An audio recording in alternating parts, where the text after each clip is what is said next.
All right, welcome everybody to this week's Rising Tide Foundation lecture, where I am pleased to be joined again by John Plaice, Dr. John Plaice, who has graced us with a wonderful first presentation, which inaugurated the current course cycle on Science Unshackled a few months back with a very interesting exposition on the figure that is a very underrated figure of one Paolo Sarpi.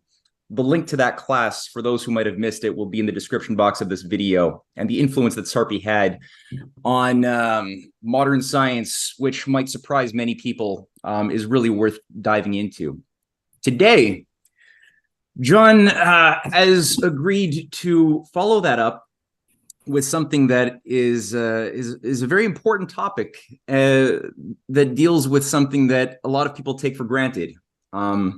Space and time, specifically today, perhaps a little bit of both, but really space and this thing that keeps everything from all happening in the same location, which really has much more going on behind the surface than we realize. And John has been somebody who has studied the material from the electric universe, who has done a lot of work on original writings, original science work for many years, and so I'm looking forward to learning some new things, and I'm sure I'm going to have questions, and many other people will too. So, like usual, when John's formal remarks are finished, simply put your name in the chat box. I'll call upon people in queue. If you want me to write or read your question aloud to John, then just make that very clear and make your question very concise in how you write it, and I'll do that.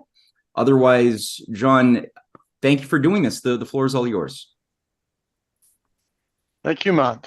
I'll share my screen.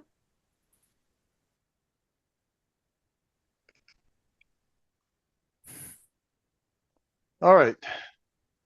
So just a moment. I have something to move down. Okay. So my talk today is local motion or action at a distance, the permanent debate. So please note the Substack. If you're not subscribed, please do. I'm almost at the 100 level, so I'm looking for a few more subscribers. I live in Bogota. It's a beautiful sunny day today. Very windy. Oh, hold on. So the question is, why this talk? Well, the question that I want to know is, does physics actually make sense? In the 17th century, supposedly Torricelli and Pascal proved the existence of a vacuum.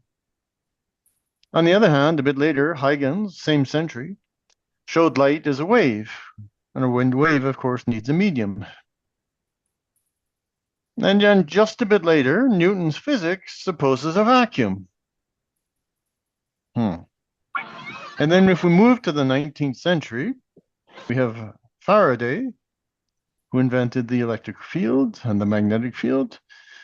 And supposedly this is matter, but it's not corporeal matter. I'm not sure really what that means, but.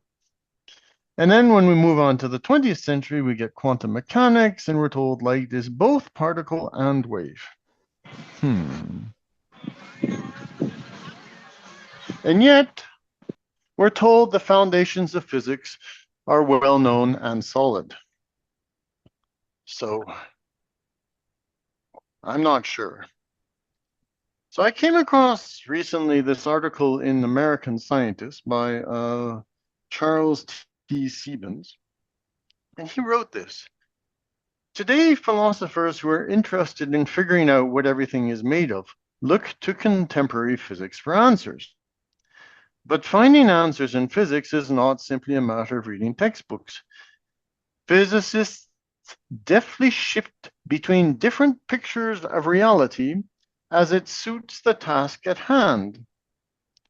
The textbooks are written to teach you how to use the mathematical tools of physics most effectively, not to tell you what things the equations are describing. Got that? So in other words, they keep changing topics, and for each topic, they have a different basis for their physics. So we can only think of Lewis Carroll. Alice laughed. There's no use trying, she said. One can't believe impossible things. I dare say you haven't had much practice, said the Queen. When I was your age, I always did it for half an hour a day. Why, sometimes I believed as many as 6 impossible things before breakfast. So that's why we need this talk. What should be done? In my opinion, physics should make sense at all levels. So that means that we need to re-examine historical debates. And one theme that seems to recur is these two opposing ideas that clash: local motion and action at a distance. And the debate is by no means over. So let's start with antiquity. The two great figures of ancient Greece were, of course, Aristotle and Plato. I'm going to start with them. There's lots of debates that began with the pre-Socratics and the Pythagoreans picking up stuff from Egypt. But I'm going to start, for the purpose of this talk, starting with Plato and Aristotle is sufficient. So Plato always believed in some kind of intelligent world created by some intelligent creator or good creator. And his cosmos is mostly defined in the Timaeus. That's the one that in Raphael's School of Athens, the Timaeus is the book being held by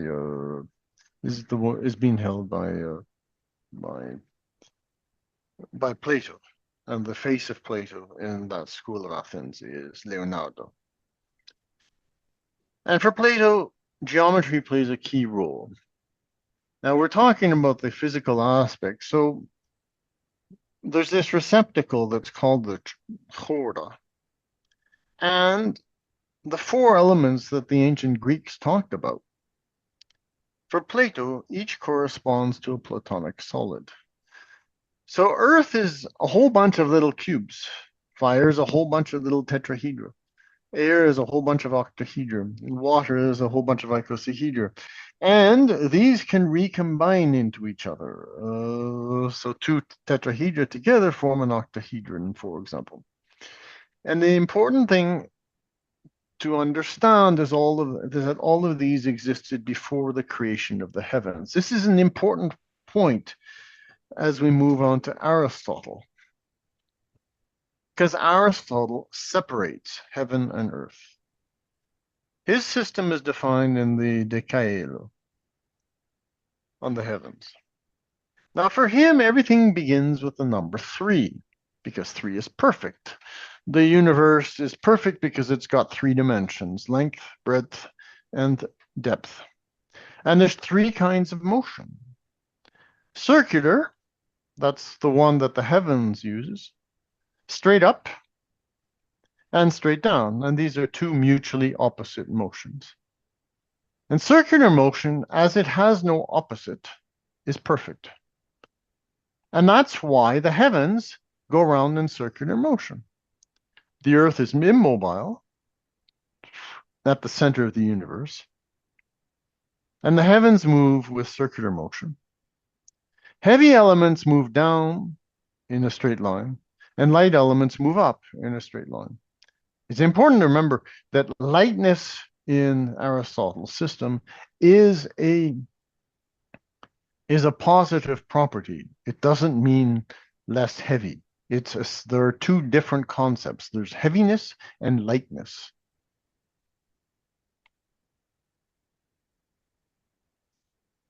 And Aristotle divided the whole into the celestial, that should be supralunar, not sublunar, and the elemental. The elemental is down here. So, and the celestial is above the moon, or the moon and above. And the celestial is ingenerable, incorruptible, inalterable, impenetrable. And the elemental is exposed to continual alteration, mutation. And this is crucial. There is only locomotion. Any other kind of motion would be considered to be occult. Now, occult in English has multiple meanings. Here, it means hidden. So if you speak Spanish, oculto means hidden. Motion in the sublunar world requires a continual push. So if you throw a ball, the air is continually pushing that ball as before until finally it lands. And Aristotle claimed there can be no vacuum, for motion therein would be infinitely fast. So that's the ancient world. Now Aristotle was a pretty influential figure, and was the dominant figure for some 2,000 years. And the system really broke down finally at the beginning of the 17th century.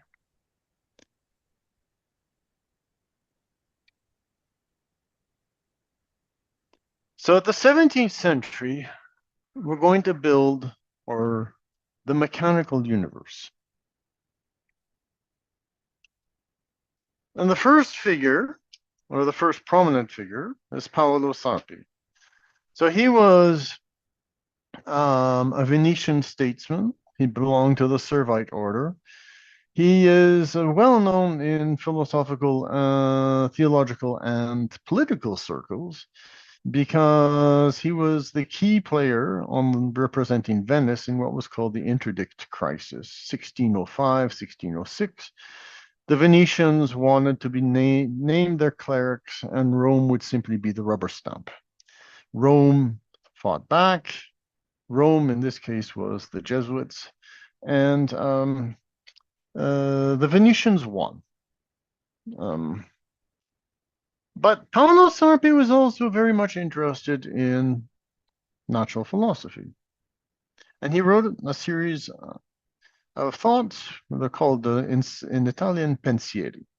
So here's one, Pensiero 116. No alteration or corruption can be produced without locomotion, being these operations coming together part to part, or splitting asunder part from part. Hence, it is absolutely true that locomotion is the first of all, and the first virtue, here meaning force, is locomotive power. So the words are in fact channeling Aristotle. Sarpi also perceived the universe as a collection of bodies. So this is one of his very first pensieri. By means of transmutation, matter is known because since nothing can be made from nothing, but always from what already is, therefore it is necessary that of whatever perishes, something remains and something goes, and what remains is matter. Then, because all things come and go except the body, and because a non-body never becomes a body, nor body becomes non-body, hence it seems to be prime matter. I mean that body which is the three dimensions, but I'm not saying that prime matter has the form of corporeity, but that which of itself, not for the form nor the bound. So once again, the words sound very much Aristotelian. Now, Sarpi was the mentor for Galileo. And Galileo is the one who dismantled, at least in the public eye, the Aristotelian universe. I'm shortening just as I'd shortened all the work that had been done by the pre-Socratics leading up to Aristotle and Plato. So have I done with all this.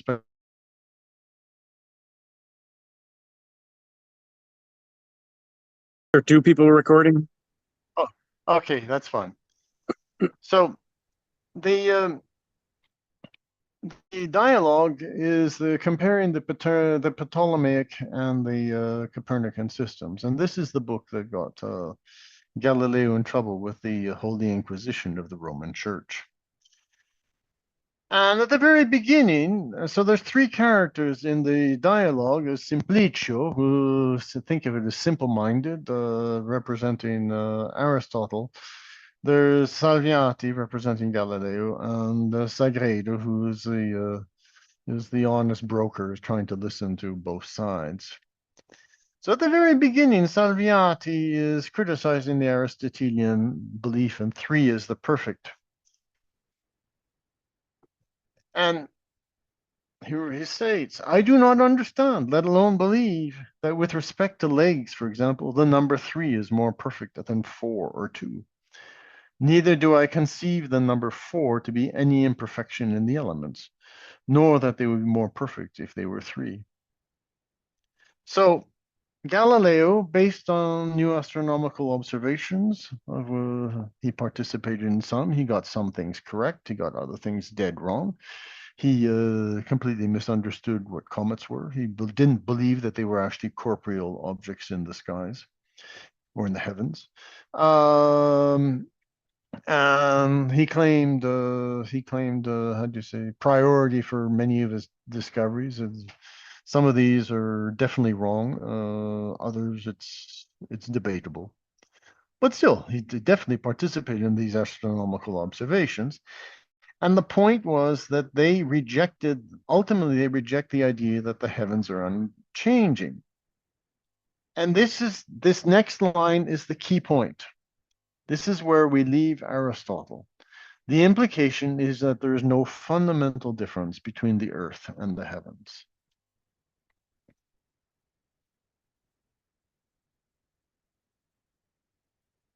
So if Galileo was working first in Pisa, then in Padua for 18 years, where he interacted with Paolo Sarpi, and then he moved to Florence, where he ultimately got into trouble, and then ultimately in house arrest. At the same time, Johannes Kepler was working in different German cities. He had to move because at successive points in his life, he was pushed out for not going along with the theological mainstream of the specific city that he happened to be visiting. Kepler channels explicitly Plato and rejects categorically Aristotle, but not for what the silly things that Aristotle wrote in De Caelo, but on a much deeper epistemological point of view. And Kepler assumed that the universe is harmonic. Harmonic. Think of music. Think of things resonating. So something happens here and it somehow influences things far away. In his Astronomia Nova, Kepler explained the influence of the moon on the tides. In his Harmonicus Mundi, harmonies of the world, harmonious worlds, the harmony of the world, it is variously translated. Working from principles of musical scales and of geometry, he derived a model of the solar system in which the planets have ellipsoid orbits around Sol, and in which the respective orbits are not accidental. Kepler assumed that the phenomena described by William Gilbert in his De Magnete, or on the magnet, are somehow responsible for the mechanics of the solar system. He does not talk about gravity the way some people state. Kepler's system is clearly based on action at a distance. Now, Galileo had a mixed relation with Kepler. Galileo, when he first published his 60-page notebook in his Starry Messenger, the Siderius Nuncius, he sent a copy to Kepler asking for Kepler to support and Kepler enthusiastically wrote back supporting Galileo's discoveries. And he asked all sorts, and by the way, have you even thought about the fact that there might be people living on the moons of Jupiter and so on and so forth? So it was Kepler's positive response to Galileo that sealed Galileo's reputation as a serious scientist. Galileo was little known, except in very few specific circles. Nevertheless, Galileo, he wrote about the tides, and here he was channeling exactly what Paolo Sarpi had thought of. And this is what he wrote about Kepler's system. Likewise, it is completely idle to say, as is attributed to one of the ancient mathematicians, that the tides are caused by the conflict between the motion of the Earth and the motion of the lunar sphere. Not only because it is neither obvious nor has it been explained how this must follow, but because its glaring falsity is revealed by the rotation of the Earth being not contrary to the motion of the Moon, but in the same direction. Thus, everything that has been previously conjectured by others seems to me completely invalid. Before I go on to the next slide, I must comment that it was well known since antiquity by numerous authors that somehow the moon had some influence on the tides. So Galileo is throwing out that entire tradition. But among all the great men who have philosophized about this remarkable effect, I am more than astonished at Kepler than at any other. Despite his open and acute mind, and though he has at his fingertips the motions attributed to the earth, he has nevertheless lent his ear and his assent to the moon's dominion over the waters, to occult properties, and to such puerilities. Now I checked the original in Italian. It's fanciullezze, so puerilities or childishness is a perfect translation. So there you see that two very prominent men they can mutually insult each other. Well, actually, the insulting was going one way, I should say. Now, a key player in taking Galileo's discoveries and achievements and making them available to the wider world was Thomas Hobbes.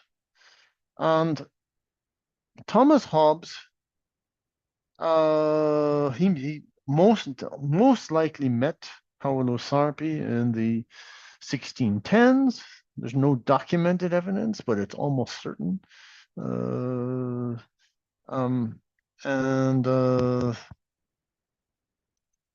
so here we can compare two visions of Sarpi and Hobbes. They're not identical.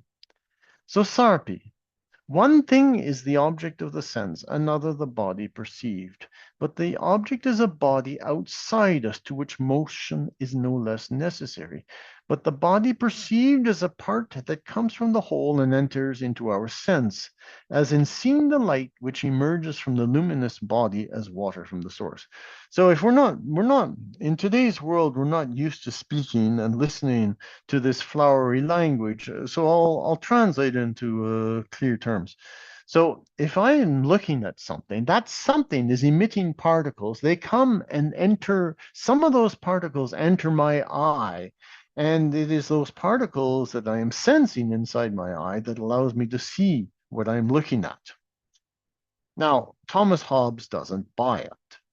But whereas I use the phrases the light passes or the color passes or diffuses itself, my meaning is that the motion is only in the medium and light and color are but the effects of that motion in the brain. So what Hobbes is saying is, no, what I'm looking at, sure, what it's doing is affecting a medium. This medium is between me and my eyes and the thing, and somehow there is information or passing through the medium that ultimately reaches my eyes, and it is the medium that enters my eyes, and then ultimately the image is interpreted. So here we have this idea. So Paolo Sarpi, being a true believer in only local motion, just like Galileo, for only local motion to take place, for them, literally particles had to move through towards us before we could actually see. While Hobbes is saying, no, you can have local motion, but in a medium, which is always there. And so here are the kinds of subtleties that the debates that have taken place over the centuries and will take place in the following centuries keep reappearing. So one of the young men who worked with Galileo and who took over his chair of mathematics in Florence was Evangelista Torricelli. So Evangelista Torricelli invented the barometer. And then after him, Blaise Pascal was able to demonstrate the variance of air pressure with altitude. There was a very famous experiment that Blaise Pascal conducted at the Puy de Dôme in central France. He had a huge mercury column, first placed at the bottom of the Puy de Dôme, and then at the top of the Puy de Dôme, I think it's something like 1,700 meters or 1,600 meters. So, clearly the height of the mercury column was different. And then German Otto von Guericke invented the vacuum pump, which was further developed by Robert Boyle, who we consider to be the first modern chemist. And Boyle claimed that if all the air were to be removed from a vessel, then a vacuum would be created. Remember this vacuum that Aristotle had excluded. But now we're talking not just about mini vacuums between particles, which is the idea that Galileo had in his mind, but real full big vacuums inside an entire vessel. Now Hobbes refuted Boyle, arguing that a vacuum cannot exist. So this is the kind of debate that's taking place in the middle of the 17th century. And it should be remembered that the people who accepted Robert Boyle's explanation in England also had a tendency to believe in the occult. Here, the occult means sort of black magic. It's no longer just the question of being hidden or not. It's actually this black magic business.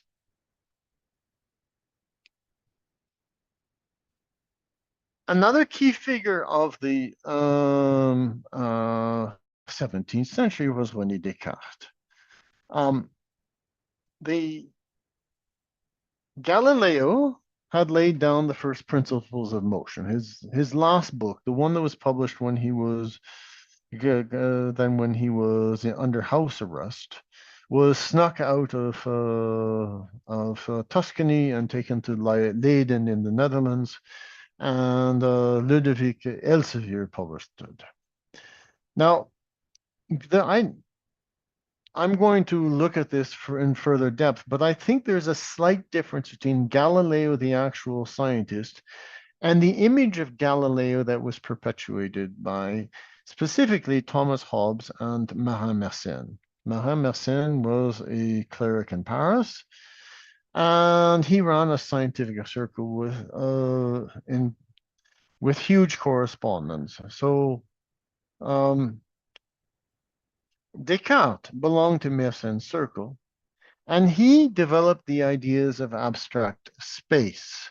So you who might hear about Cartesian geometry, you might talk about XY coordinates, XYZ coordinates, or if you're American, XYZ coordinates.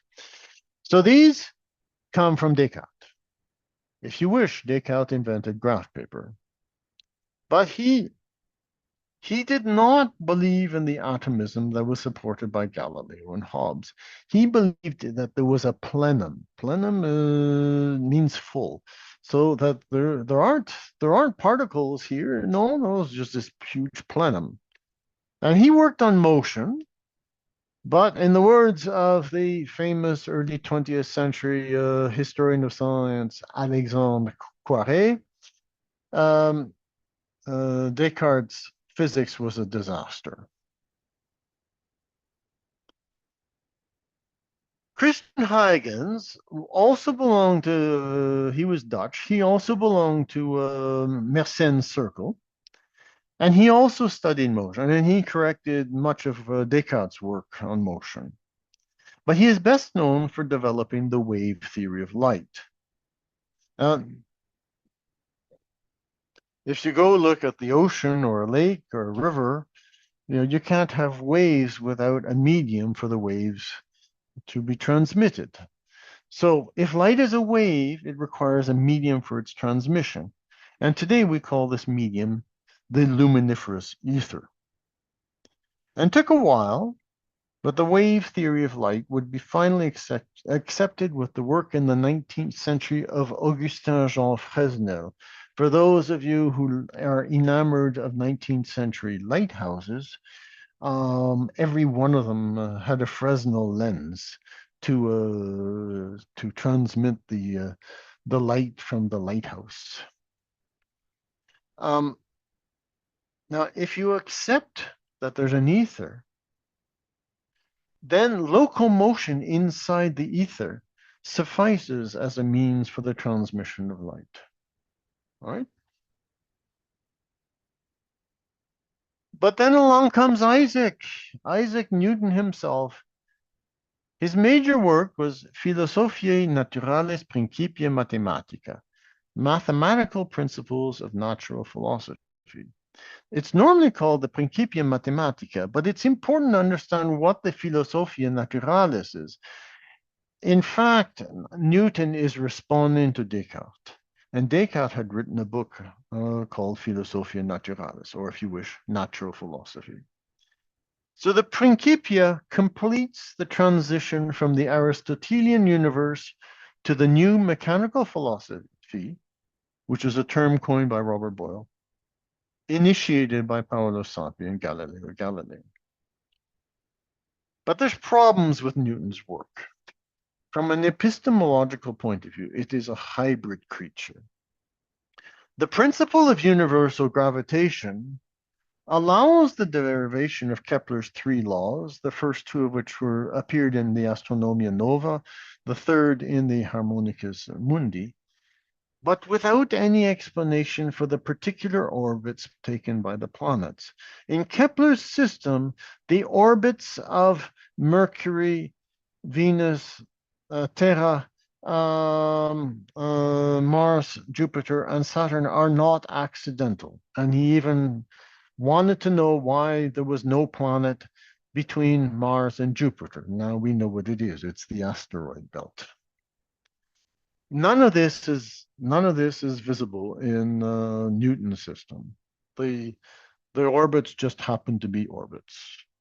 The three laws of motion of Isaac Newton bring together the intuitions of Galileo, then Huygens, but introduce action at a distance again. Meanwhile, Descartes' absolute space is retained, but remember, Descartes wanted a plenum. But Isaac Newton empties Descartes' space and creates a vacuum.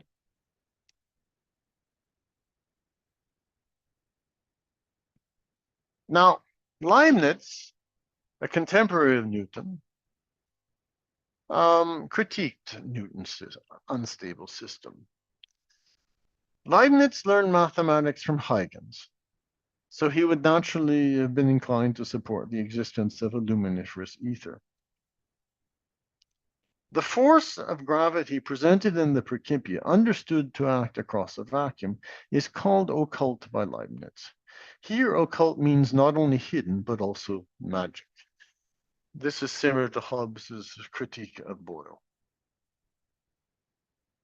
Leibniz also critiqued the instability, that's my second typo, in Newton's solar system.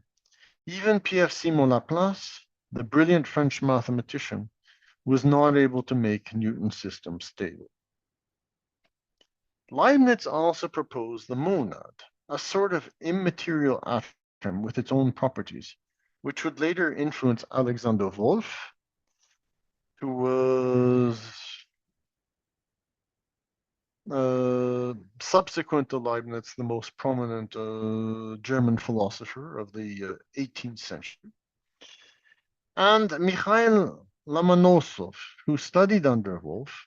Lomonosov is the first Russian to belong to the Russian Academy of Sciences. And he, 100 years before Lavoisier, postulated the conservation of mass during combustion. Lomonosov is also the founder of Moscow State University. So this is Leibniz corresponding with Clarke, who was writing on behalf of Newton. Sir Isaac Newton and his followers also have a very odd opinion concerning the work of God. According to them, God Almighty needs to wind up his watch from time to time, otherwise it would cease to move. He had not, it seems, sufficient foresight to make it a perpetual motion.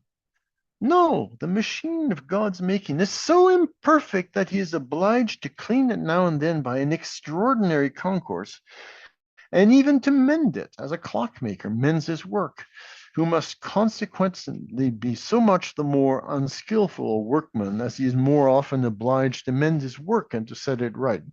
So we are far from the vision of Plato of a perfect world being created by a perfect creator.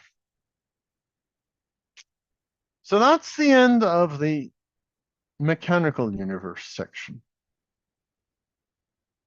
We move on to a new problem, explaining electricity.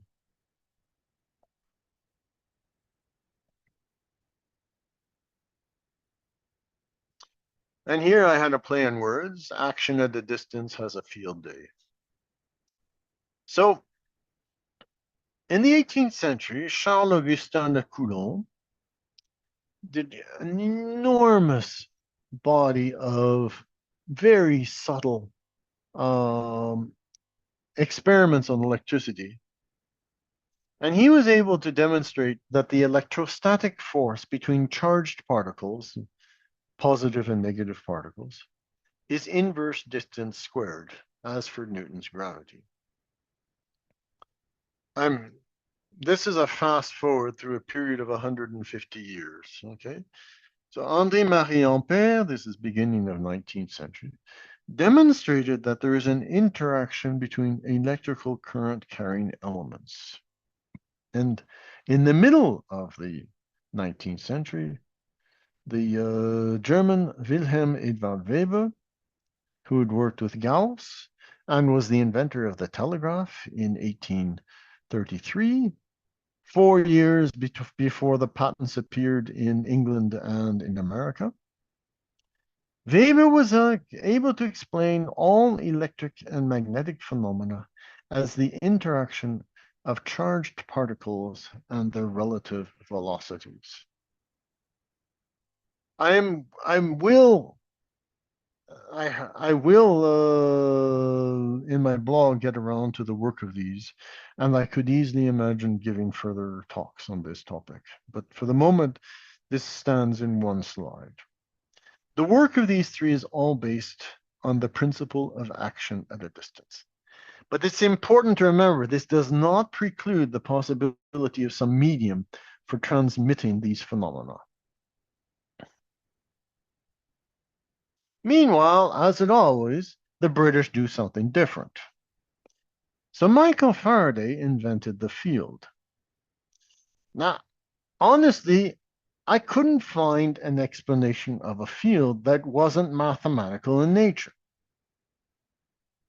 Faraday himself was an experimentalist, a brilliant one, in fact.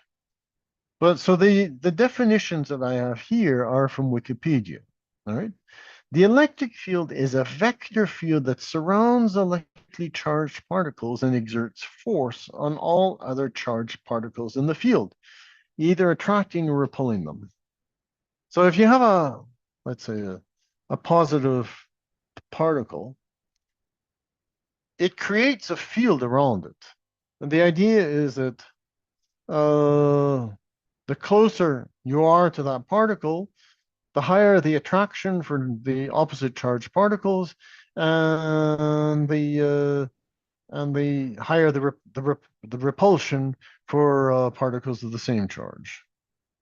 The magnetic field is also a vector field that describes the magnetic influence on moving electric charges, electric currents, and magnetic materials. So it must be understood, what Michael Faraday is proposing is something completely different from what Coulomb, Ampère, and later Weber would be talking about. For Coulomb, Ampere, and Weber, there are no fields. There is nothing to talk about. All right?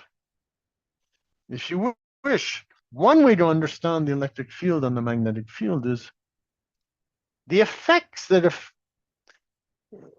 are visible. If you have a magnet and you put a whole bunch of iron filings around it, you can see all the iron filings line up, giving and that's called the magnetic field.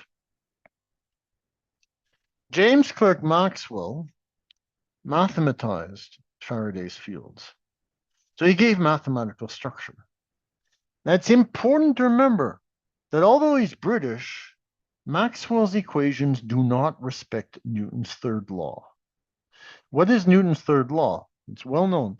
Every action has an equal and opposite reaction. Maxwell's equations only respect Newton's third law if the magnetic and the electrical fields are reified. What does to reify mean? To make them material constructs, not just mathematical. So now you start off with a mathematical construct and you say, well, this only makes sense if my mathematical construct is a real thing. But mathematics and physics are different things, all right? Now, this is Richard Feynman in his famous Feynman lectures in the post-Second World War period in 20th century. The fact that the electrical magnetic field can possess momentum and energy makes it very real. A particle makes a field and a field acts on another particle, and the field has such familiar properties as energy content and momentum, just as particles can have. Okay. So that was our introduction to electricity. But then things get really hairy at the end of the 19th and beginning of the 20th centuries. Albert Einstein invents the gravitational field. Einstein was trying to fix something that he perceived to be wrong in Maxwell's system, and he extended the field concept to gravity. And because of the so-called negative result of the Michelson-Morley experiment, the luminiferous ether was thrown out as unnecessary.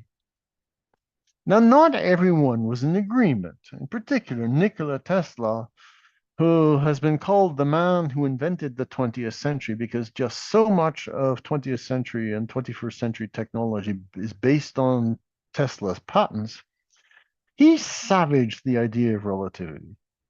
In 1935, he did an interview with the New York Times. The theory wraps all these errors and fallacies and clothes them in magnificent mathematical garb which fascinates, dazzles, and makes people blind to the underlying errors. The theory is like a beggar clothed in purple whom ignorant people take for a king. Its exponents are very brilliant men, but they are metaphysicists rather than scientists. Not a single one of the relativity propositions has been proved. And then, of course, the other big invention, I guess it is also the Big Bang, but I didn't get around to that one, of the 20th century is quantum mechanics, which literally puts into question causality.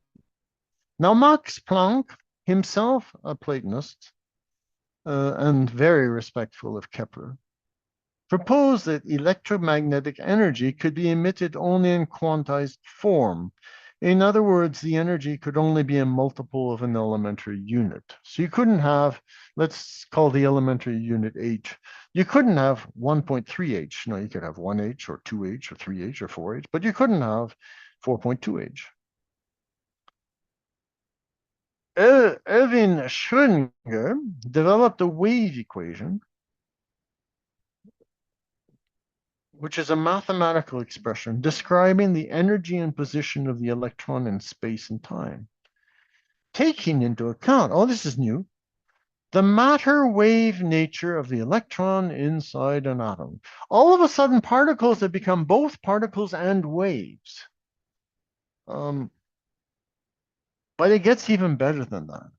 The Copenhagen interpretation, named after Niels Bohr, who did his initial research in Copenhagen, of quantum mechanics, questions the very existence of causality at the micro level. Because all possible states actually exist until you observe one of them. Okay. Now, even Albert Einstein couldn't bear this. He complained about spooky action at a distance. He even asked Niels Bohr if the moon existed if no one were there to look at it.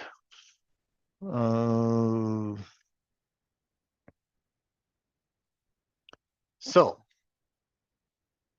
we've passed through some 2,500 years very quickly in some 45 minutes. So rather than have a conclusion, let us recapitulate. Matter comes in two forms, particles and fields, the latter remaining in a vacuum once all particles have been removed, and since there is no ether, the necessarily existing vacuum is the medium for light waves, which may convert to particles as needed. Got that? Don't worry, I didn't either.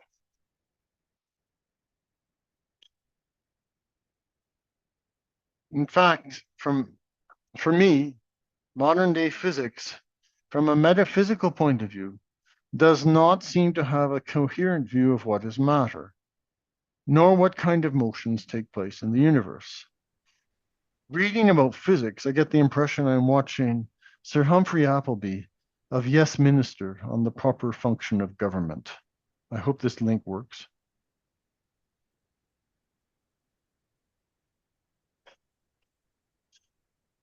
Oh, John, when you do a screen share, no one can hear it right now. So when you do a screen share, you have to do share sound. I would suggest stopping the share and then resharing, but by clicking share sound first. Okay, just don't. Sorry. Oh, so stop the share. Yep, stop the share. So new share.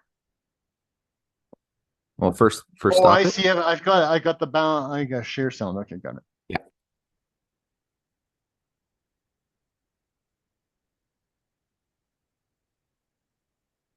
Thought. Good. Last night, a confidential source disclosed to me that my job is to carry out a moral vacuum. The Minister wants to know about. I assure you, Minister. Indeed, we will. A moral vacuum, too? Oh, I hope so, Bernard. If you work hard enough. Makes me feel rather downcast. If it's our job to carry out government policies, shouldn't we believe in them? What an extraordinary idea. Why? Bernard, I have served 11 governments in the past 30 years. If I'd believed in all their policies, I would have been passionately committed to keeping out of the common market and passionately committed to going into it. I would have been utterly convinced of the rightness of nationalizing steel and of denationalizing it and renationalizing it. In capital punishment, I'd have been a fervent retentionist and an ardent abolitionist. I would have been a Keynesian and a Friedmanite, a grammar school preserver and destroyer, a nationalization freak and a privatization maniac, but above all, I would have been a stark, staring, raving schizophrenic.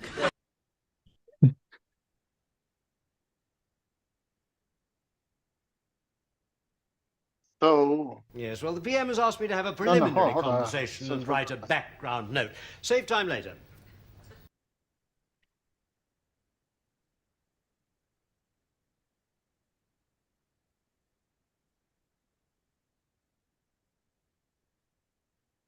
Okay, I'm back.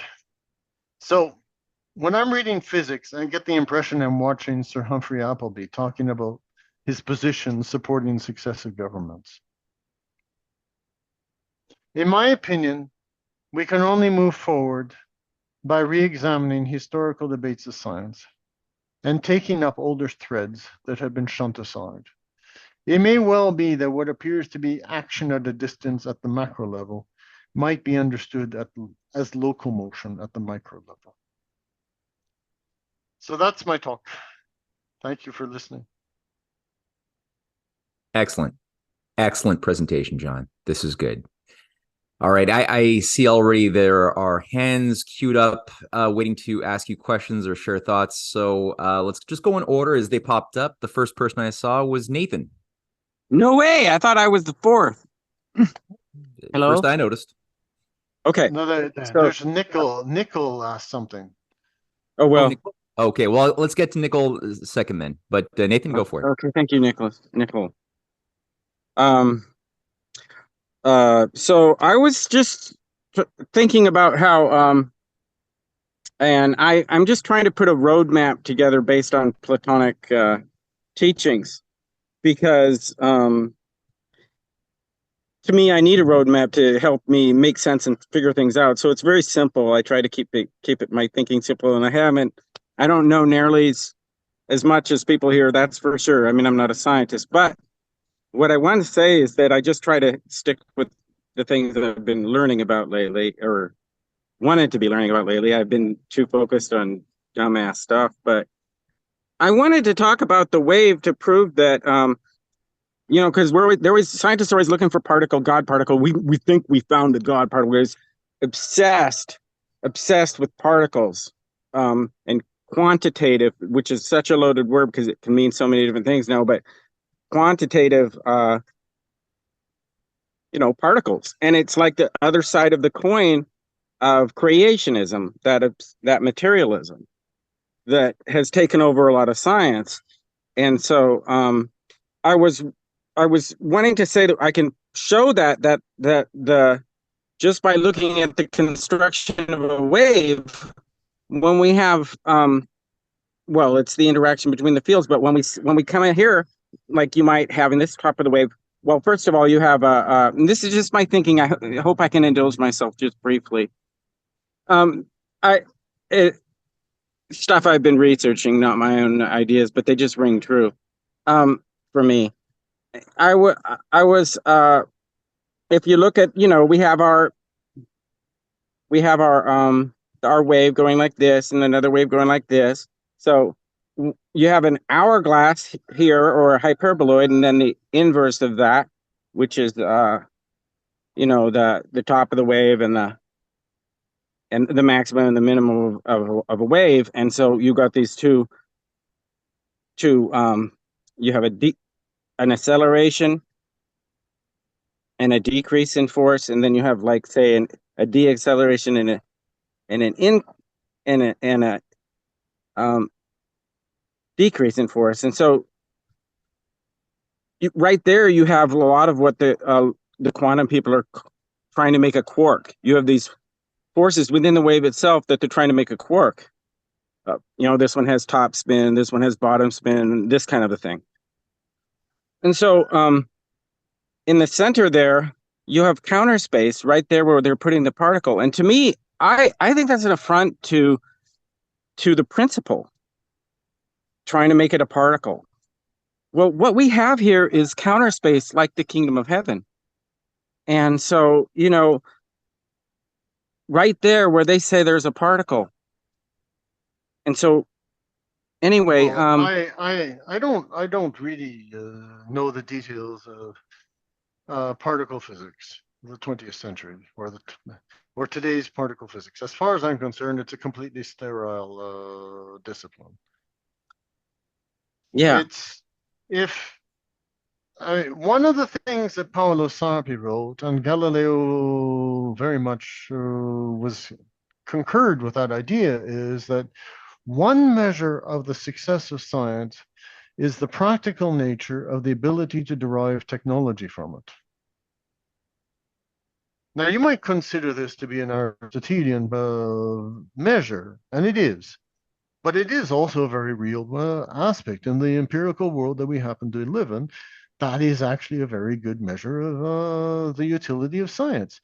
If particle physics were useful, it would help develop better theory for nuclear physics. It would help develop better nuclear reactors. Does it? No, nothing. It's completely divorced. it's completely divorced from any practical kind of application. So as far as I'm concerned, it's completely sterile. So I've never I would, spent any time looking at it.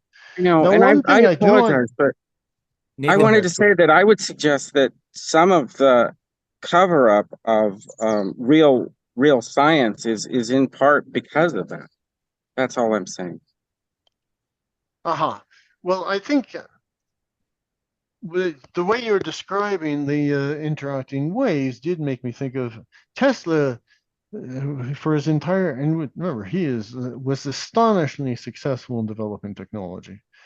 And he is, and leafing through the internet, I was astonished at how much negativity there is around Tesla. He's perceived as a quack, as a charlatan. He he didn't know anything about the theory of electricity, and just How can you say that? Yeah, You know, it's sheer absurdity. But his entire life believed in the luminiferous ether, and for him, particles were some kind of vortex in the vortices in the ether. But I haven't had time to examine this in detail. And of course, one of the problems with trying to follow Tesla is so much of his stuff was classified upon his death. So well, Charles Proteus Steinmetz was his teacher, and if you most could people put haven't heard the of name, it. if you could put the name in Okay, the chat, that would be wonderful, because I don't know, I don't recognize the name. absolutely. Thank All you, right. Nathan. Now I noticed that Nicole had a thought. I don't know if there's a question behind it, so I'll give you the floor if you'd like to take the floor, Nicole. Then it's all yours. You're on mute. Everyone's on mute by default. I wanted to say thank you very much, John, for trying to make it more clear this whole field. All this research and several of his lectures have been very helpful trying to sort things out a little bit. I noticed the way that we went between one theory, the Plato, Aristotle, back to Plato. It seems to be this sort of seesaw of things where you have wave theory, you have corpuscular theory, and it almost seems deliberately designed to make it confusing and to set it off. And John's point about science and the usefulness of science, practical science, as opposed to all this theoretical science, and how little expertise most of us have in the mathematical way of looking at the universe. So we'll be unable to converse with many of the leading scientists of the day because we don't have the mathematics. It's like a private language. That was as I was listening to John's explanation of these things.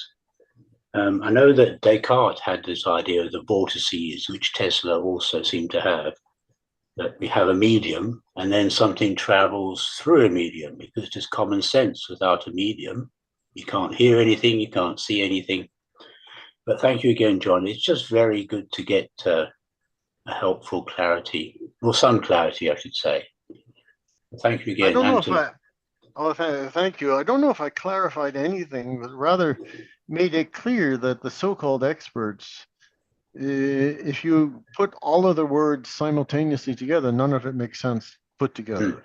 Yeah, it sort of flip-flops between one and the other almost deliberately. So people like us will just say, well, we can't make head or tail of it. We have to leave it. And that's almost intentional. But so you made it clear that it's confused.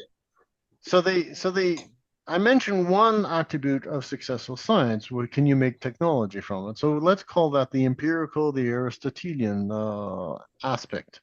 Another is the search for truth. Let's call that the Platonic vision of science. And in my opinion, both are important. And they should mutually reinforce each other. and they shouldn't be in complete contradiction with each other. They should be mutually reinforcing. And Yes. the different aspects of the universe, whether we're talking about the micro, the macro, or the mega levels of the universe, or that we can perceive with our current instruments, the understandings of what happens at these different levels should be mutually consistent. Mm-hmm. And if they're not, there's something seriously wrong. Yeah. No, that's very clear, and I love how you wove that into the question of the moral basis upon which society is based by ending with "yes, minister." I'm just throwing this in as my own little 2 cents. It's lovely because they do dovetail, and as soon as you detach your standard of what science is from a discovery of truth and the application of said truth through technology to make life better in a measurable way for people, all of a sudden you enter into a realm of self-contradictory obscurantism, where we're often all told that the universe is animated by randomness in the small, but we're somehow organized by this absolute entropic closed heat death function, absolutely from the top down. And it's like, yeah, you're supposed to have this dual idea of a universe that is dying with absolute rigid laws moving us towards decay, while having this randomness of acausality on the small. I mean, how do you live in this type of self-contradictory universe and not go crazy? Well, I think to pick up on what you said, actually I left. Perhaps I should have put in the 10 seconds before the clip that I put in, where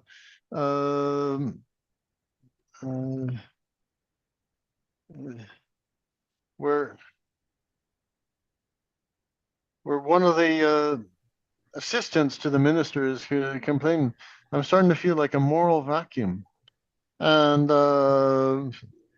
Appleby responds, "Finally," or something like that. I mean, in other words, finally you become a proper civil servant. That's good. That's hilarious. But with respect to randomness, I don't know. I haven't explored this sufficiently. I will. I hope to be able to write about it one day. For that, I'm going to unfortunately have to pick up on German as well as the languages I've been working on. Towards the end of the 1920s and the beginning of the 1930s, you have the following things happening. You have the introduction of the Copenhagen interpretation of quantum mechanics, Niels Bohr. You have his student, Luria, who introduces chance into natural selection, but at the genetic level, at the biological cell level. And then in 1933, you have the coming to power in Germany of the Nazi thugs. So I think these are all interlinked. And what happened is, finally in Western civilization, God with a capital G has been replaced with chance with a capital C. The prime mover becomes chance. And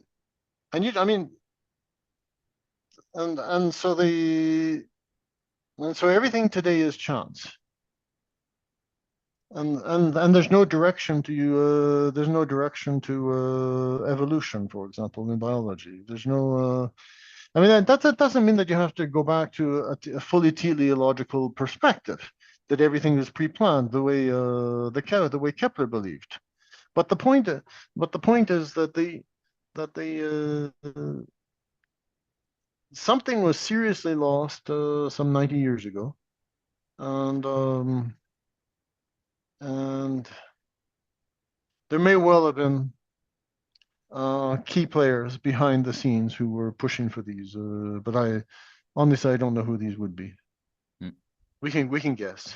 Yeah. All right, let's. Go ahead. I was going to call on the next person, but if you want to add another No, thought. no. I'm ready for the next question. Okay, Harinder. Harinder, are you there? Oh, I see your lips moving, but we can't hear you. You're muted. Yes. Harinder, you're still on mute. Here you are. Yeah. Okay, now it should be. All right, Dr. Plaice. I'm going to say something. I'm going to make a bold proposition and say that what you have been discussing is several centuries of the best human minds trying to unravel the magic of the creator. I mean, it's obvious you believe there is a creator. Matthew has also referred to a creator, somebody that created the universe. And we know the concept of an onion with several layers.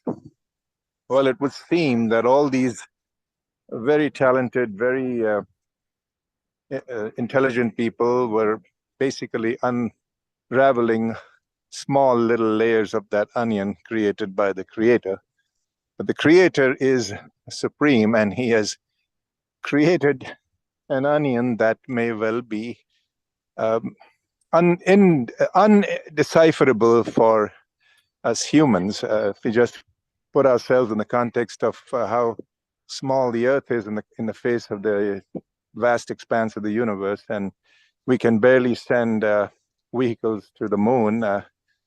We've just seen one landing by India on the dark side of the moon, and it has taken us to this point to get there. So everything that you've described seems to me is just part of that process. You mentioned the word evolution. This is the evolution of the ability of man to try and unravel what is out there. And of course, we are going to run into obstacles from time to time, and we are very arrogant if we think we are going to be able to find all the answers. That being said, I find your use of that yes minister analogy, which I mean I used to watch them myself. They're hilarious. Is slightly denigrating the work of all these people that you mentioned. And I am scientifically illiterate, but it's obvious that these people were all trying to find answers, and you've summarized what they found and how they argued with each other and so on. So I'm gonna leave that proposition out there. But I have now a couple of 2 or 3 small questions, which short questions. I understand that. Well, Harinder, I think I should answer to Okay, go ahead. Yeah. Actually, I'm not a believer. All right. Well, then no. Yeah, I listened to you for several minutes. I think it's time for me to respond. Yeah. But I don't think. First of all, I have huge respect for people like Kepler and Leibniz, who were for Bach, who are deep believers. All right. Whether or not one retains belief or not, I think it's very important to what they held is that if this universe is created by an intelligent and benevolent being, then there is something that makes it perfect. That's not necessarily what I mean. But hold on. And I can hold on to those words, whether or not I myself am a believer. All right. But that's the second thing is furthermore, you misunderstood you misunderstood what I was stating about these various thinkers. Okay. It's not a question of cumulative action on the part of these various thinkers. These debates are deep, and they keep bringing up maybe not identical ideas, but very similar ideas that go back to antiquity. Right. And so the question, the belief in local motion is very much an empirical thing. If I cannot see this local motion, it's spooky, as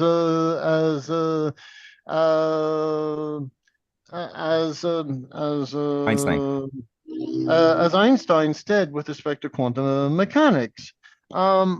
but those are the almost exact same words that Galileo used against Kepler. All right. So the point is that these debates are fundamental. It's not a question of brilliant minds are getting together. Some of these minds weren't quite so brilliant as they're made out to be, or maybe they're just brilliant on certain aspects. But some other stuff they were way out in left field, as you say in North America. None of what you said contradicts the idea that the onion that I'm talking about may just be beyond our capabilities to unravel in one simple. Anna, but I honestly, I'm in profound disagreement with what you're saying. For me, the universe is knowable. Obviously, it's not knowable in the absolute sense because we will never be able to absolutely know everything. There's always, in that sense, yeah, it's like an onion. But the idea that we are just these miserly creatures who are just groping around in the dark of Plato's cave. Again, I do not. I never used the word miserly creatures. I never said miserly creatures. But you left it. I never implied it either.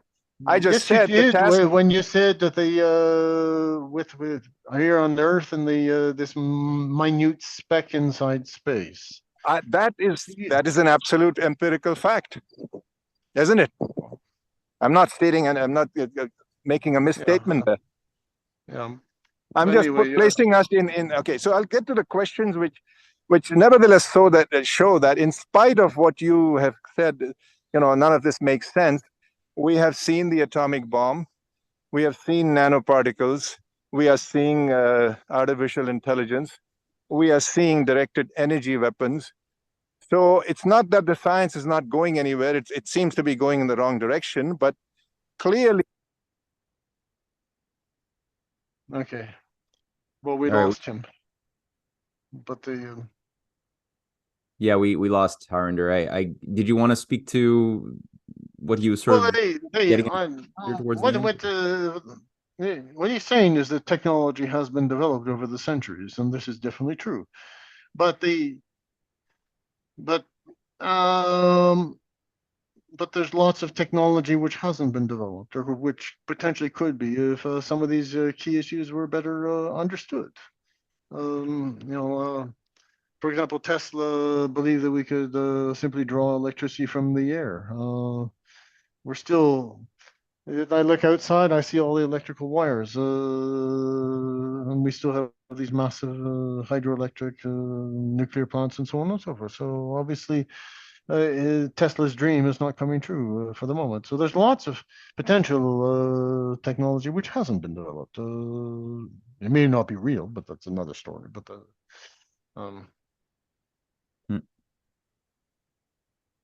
Okay, Derek, are you still there? Derek Steed. QM gets around it by the use of virtual particles. I see that Derek took himself off of mute, but that doesn't seem to be working. So Derek, we're gonna go to Stephen, and if you can fix your mic, we'll get back to you because right now no one can hear you. So Stephen, you want to ask your question, then we'll get back to Derek. Sure. Thanks, John. I really enjoyed the lecture.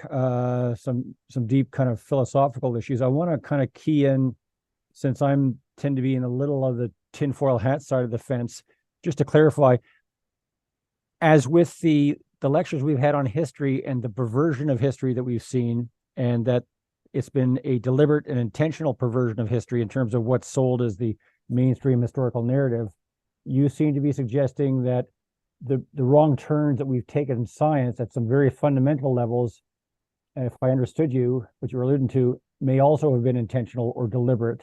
I just want to clarify if that's your thought, and if so, how do we go back and revisit some of these essential questions at a very basic axiomatic level if there is actually agency out there working against us? I don't know enough to be able to speak clearly on these issues. But I do feel that there were two key turning points in the past 1.5 centuries. One is in the 1860s or so, whereby the work of Weber is put aside in favor of the work of Maxwell.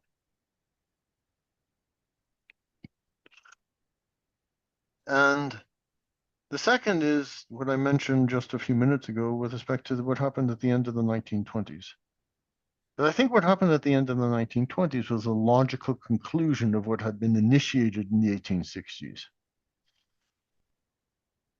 So if you want to go back, that's what last week's talk was with Professor André Koch-Torres-Aziz presenting the Weber's model of the atom. Predicted decades before the actual discovery, sorry, the nucleus of the atom, predicted decades before Rutherford did his famous experiment that proved conclusively that there was a nucleus. The expression was, you're shooting at a pane of glass and all of a sudden the bullet, from time to time, the bullet comes back at you.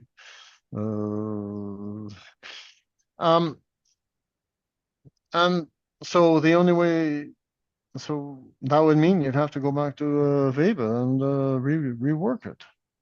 I think there was the key player in Britain. I don't know the details.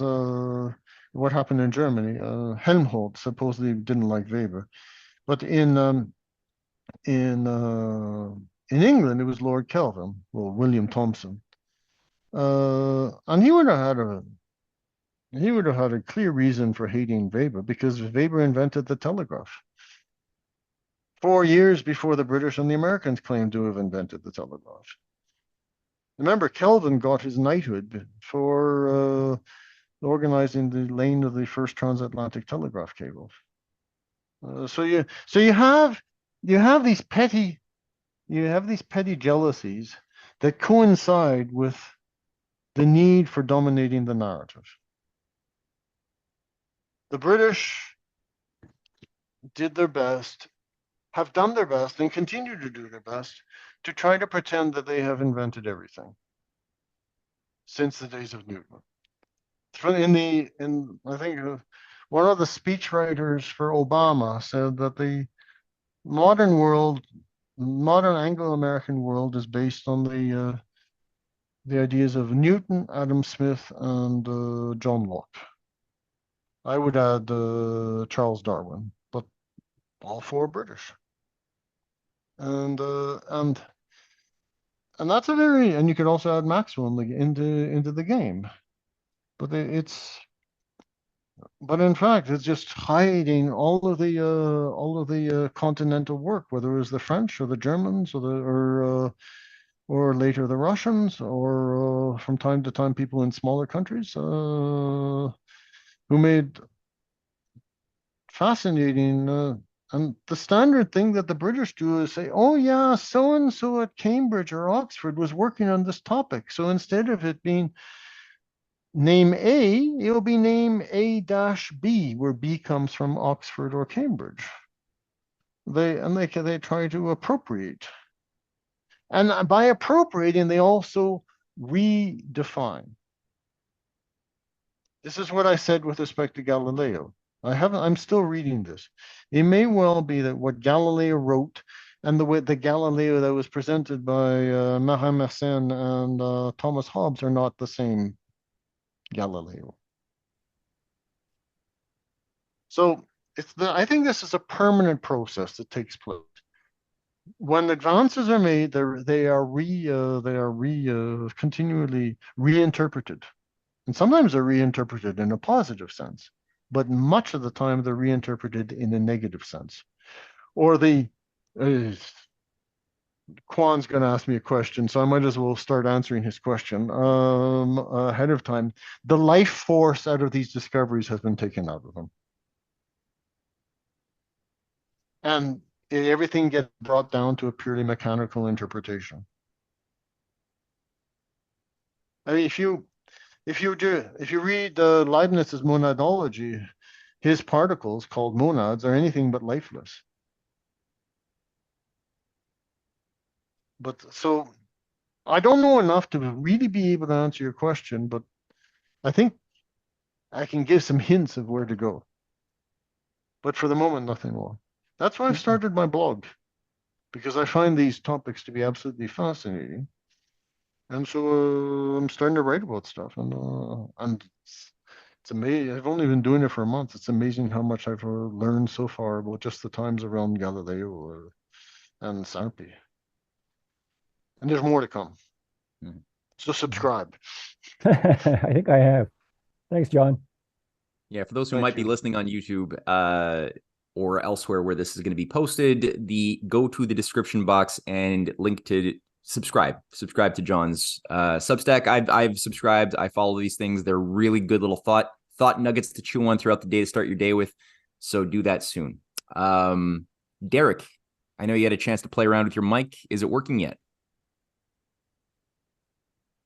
Yeah, it's permissions on the Mac. You have to allow things like Zoom to have access to certain features like the video and the mic and so on.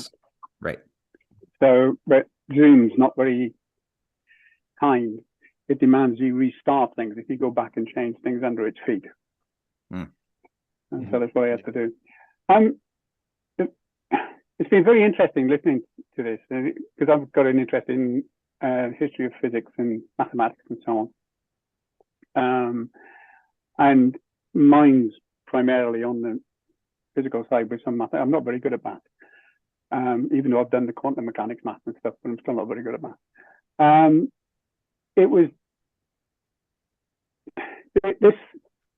not denigrating, but you skipped over a lot of subjects very quickly. And when it gets to you seem to skip over the part about the Michelson-Morley experiment, which seemed to disprove the idea of an ether. Because if there's an ether, then the motion of the Earth through it should be detectable. And it wasn't. So where does that fit into the overall sort of description? Or am I missing the point? Okay, I don't know enough about it to be able to have a clear opinion about the interpretation of the null result of the Michelson-Morley experiment. The late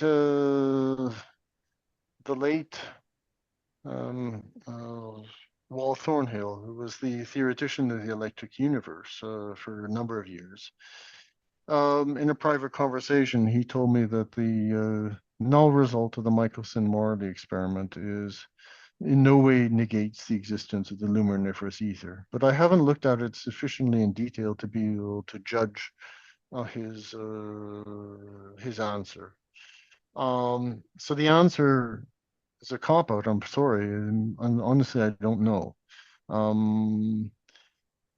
I think it may well have been that the null result was considered a proof of the non-existence of the ether under certain assumptions about what the ether should look like. And it may well be that those assumptions were simply wrong.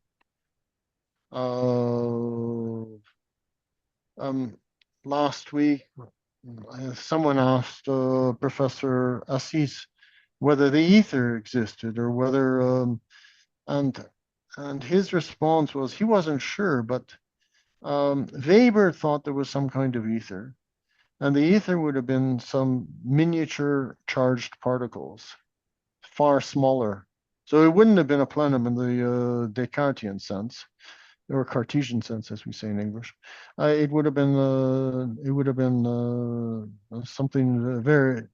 It would be, let's say, another level of the universe, which for the moment we can only surmise its existence because we have light passing through it, but whose exact nature we can only surmise. We can only guess.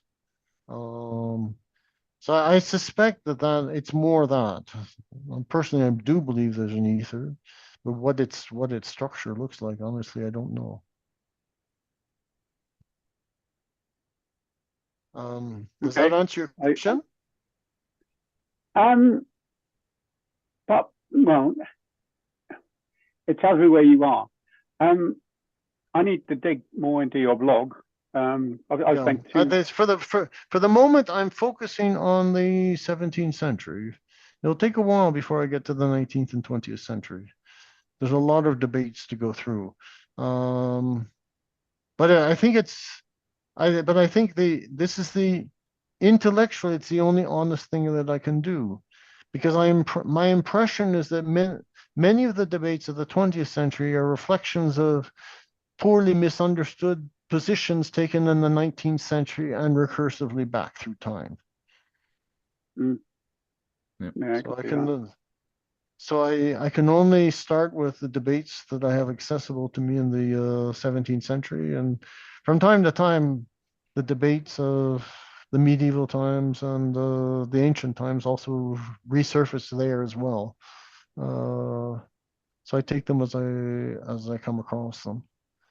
But I'm sure that the debates between Leibniz and Newton are far more profound than the 2 or 3 slides that I gave them in today's talk. Mm. Thank you. You're welcome. Very good. Vessel, are you still there? Wessel, if you are there and can hear me, you have to take yourself off of mute so you can ask your question. Okay. Since you might have to work on your microphone issues, let's jump over to Quan. John, thank you again for this excellent class, because I think that you make a fantastic epistemological journey in 50 minutes.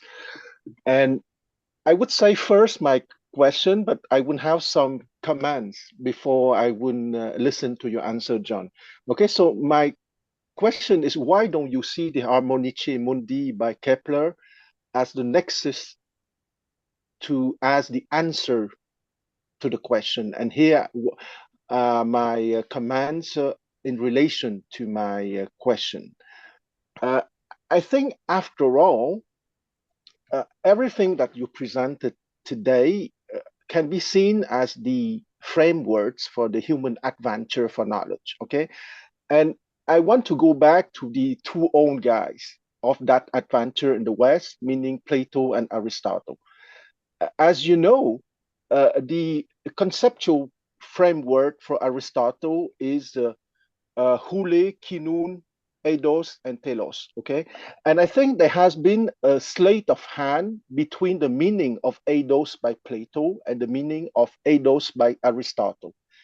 Because, as you probably understood, eidos by Plato, the forms are the timeless forms, and eidos by Aristotle is rather the conceptual or the intellectual design. So everything that has been used, as I would say, as if I would say that present epistemology have the tendency to be Aristotelian, because what is found on the lower trigram, okay, what is found in the time dimension has often is propelled to the timeless dimension, and that sleight of hand by Aristotle in his book Lambda of his metaphysics. I don't know if many people in the group read book Lambda from Aristotle of his metaphysics. He would precisely propose the 4 causes of kinun, hule, eidos, and telos. And once again, he used eidos as the intellectual framework. And when you are presenting the idea of fields, for example, I would call that would be fields is an intellectual concept that is in the lower trigram for explaining things and to order things in the time dimension. And when you said that life has been removed, precisely life is the upper trigram form by the timeless form of beauty, goodness, truth, that is more the heavenly framework rather than the time framework. And that is precisely that inversion of the 2 trigrams. I speak in the Chinese time, upper trigram, a lower trigram, or you prefer doxa episteme, okay? Because I will try to put it in a nutshell. The three branches of epistemology, of general epistemology, is theoria episteme. I say it in Greek because in the English translation it would be done theory of knowledge. But when you say theory in English, you would more understand as a set of speculation. Okay, but when you say it in Greek, theoria episteme, it means that the mind of that person has reached to the timeless dimension, that person has a direct vision of those timeless forms of beauty, goodness, and truth. And that is there precisely that you have the intention of the life of the universe and not a mere intellectual speculation. And what you presented today, and I think it's very good in 50 minutes, is the heuristic dimension of epistemology, meaning the different intellectual and conceptual frameworks that have been invented to answer to some observational data. Okay, and I want to take a specific example. In 1919, Arthur Eddington observed that there has been a shift in the direction of the ray passing near the sun, which validated the idea of gravitational field by Einstein. Okay, but that observation is not an absolute by itself in the upper trigram. Okay, it's only an observation validating a conceptual idea in the sense of Aristotle, that he used the same word, eidos, than Plato, but the eidos of Aristotle is conceptual framework, and the eidos of Plato is precisely the life from the timeless reality of beauty, goodness, and truth. And I think that here, the third branch of epistemology is hermeneutics, that how you give human meanings from those things. And I think that the tragedy of our contemporary world is that we mix theory of knowledge, or theoria episteme, and heuristic, which is more the step-by-step progression in the conceptual frameworks that we can find to explain, to make a match between intellectual speculation and observational experimentation, and that is precisely a mix of hierarchy and a mix in the right order of hierarchy. So I go back to my question: why don't you see the Harmonice Mundi by Kepler as precisely the excellent answer to that kind of enigma? Because Kepler in his Harmonice Mundi would say that he would distinguish, because as you say very rightly in your presentation, his main concept is harmonic proportions, okay? But in his Harmonice Mundi, he would speak about, in chapter 4, book 4 rather, he would talk about the harmonic proportion as expressed in immaterial and non-localized mode, which allows action as a distance, but expressed in material and localized mode for certain phenomena. Meaning that it's not that you have, but that I think you already okay. So that. I think where you're going with your question. First, a comment with respect to Eddington. Yes. Eddington was a theoretician. He was not an experimentalist. So his observation in 1919 is very suspect. He had been a pacifist when it was illegal to be pacifist during World War I. Yeah. And the physicists in England were trying to protect him from going to jail. So he was sent on his expedition to the South Pacific to observe this. And it's unclear whether he was actually able to make this observation. So as far as I'm concerned, Eddington's observation is not a confirmation of the change of direction of light by the gravitational field of soul. But you know that in 1979, new observations have been done. Okay, that's another story which I don't know about, which I haven't looked at. But I was just raising the specific comment about Eddington. Yeah. All right. And then the general relativity was put on the front page of the New York Times in New York. We live in a relative universe. Yeah. So that's so why was all of a sudden a physical discovery made into the headline on the New York Times in 1919, post World War I, during the Red Scare, and so on and so forth. So that's another topic. Well, that was an aside. To come back to your question with respect to respect to Kepler, as far as I know, Kepler did not write about motion, which was the underlying topic that had to be solved in the in the 17th century. There were practical reasons for this. They were developing more and more powerful cannons. They wanted to know what angle cannons had to be put at, how much firepower had to be put into the cannon to throw the cannonball and actually have it more or less accurately hit the appropriate parts of the enemy camp in an armed confrontation. It may well be that if someone had been able to follow in Kepler's footsteps, they could have added this. I don't know. Yes, but precisely.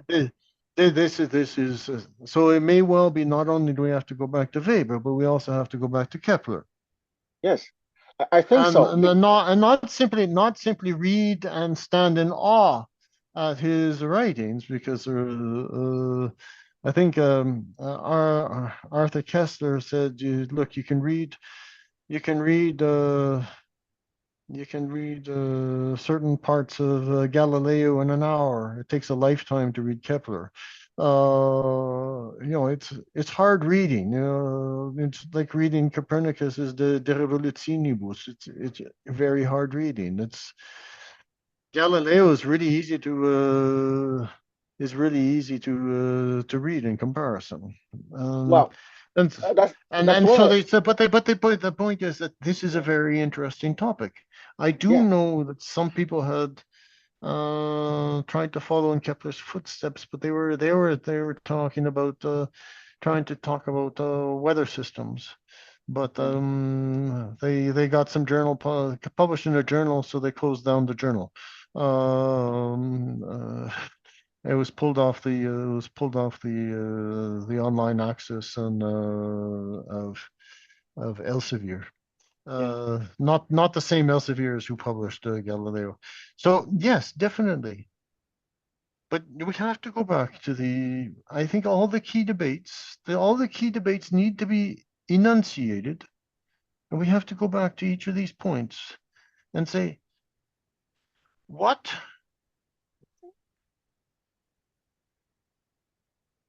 positions were taken subsequently, and what was lost by taking that direction? Exactly. And what would be gained by picking up that lost thread? So that's really what I'm saying in the final slide, the one after Sir Appleby talking about how he's trying to avoid becoming a schizophrenic. Yeah. Because but honestly, I do believe the current science is schizophrenic. Yeah. Well, not schizophrenic in the sense that it's schizophrenic because it gives too much importance to the intellectual frameworks. Okay, if you can see an intellectual frameworks as what it is, only an intellectual frameworks, you can play between different intellectual frameworks, not giving it an absolute status. Okay, and that's here that I would say that there's an organic link between the heuristic dimension, okay, the operational mental dimension of it that we discover step by step and during all those centuries, and there can be contradiction, and there's nothing wrong to have contradiction at the intellectual level, and the more theoria episteme, which is more an adventure of the soul, if I may say so, and there would be the major anchor allowing the play within the conceptual or the conceptual frameworks reality. For example, the idea of fields, for example, okay? Because you have the timeless force eidos, and you have plasticon, which is the time shapes. And the conceptual frameworks are part of the plasticon of the time shapes. And there's nothing wrong to have different time shapes as long as we understand the hierarchy between them. And as you said, yes, John, the problem that I'm trying to bring out is that if depending on what aspect of physics you're talking about, you use a different image of what reality corresponds to, and these different images are mutually inconsistent. Intellectually speaking. So the point is that there's something wrong, and there's if we could get, and you would expect that after 400 years since over 400 years we should be able to find mutually consistent ways of viewing the different aspects of the universe that we look at. I mean, the people who worked in plasma cosmology, they work with scales varying from the subatomics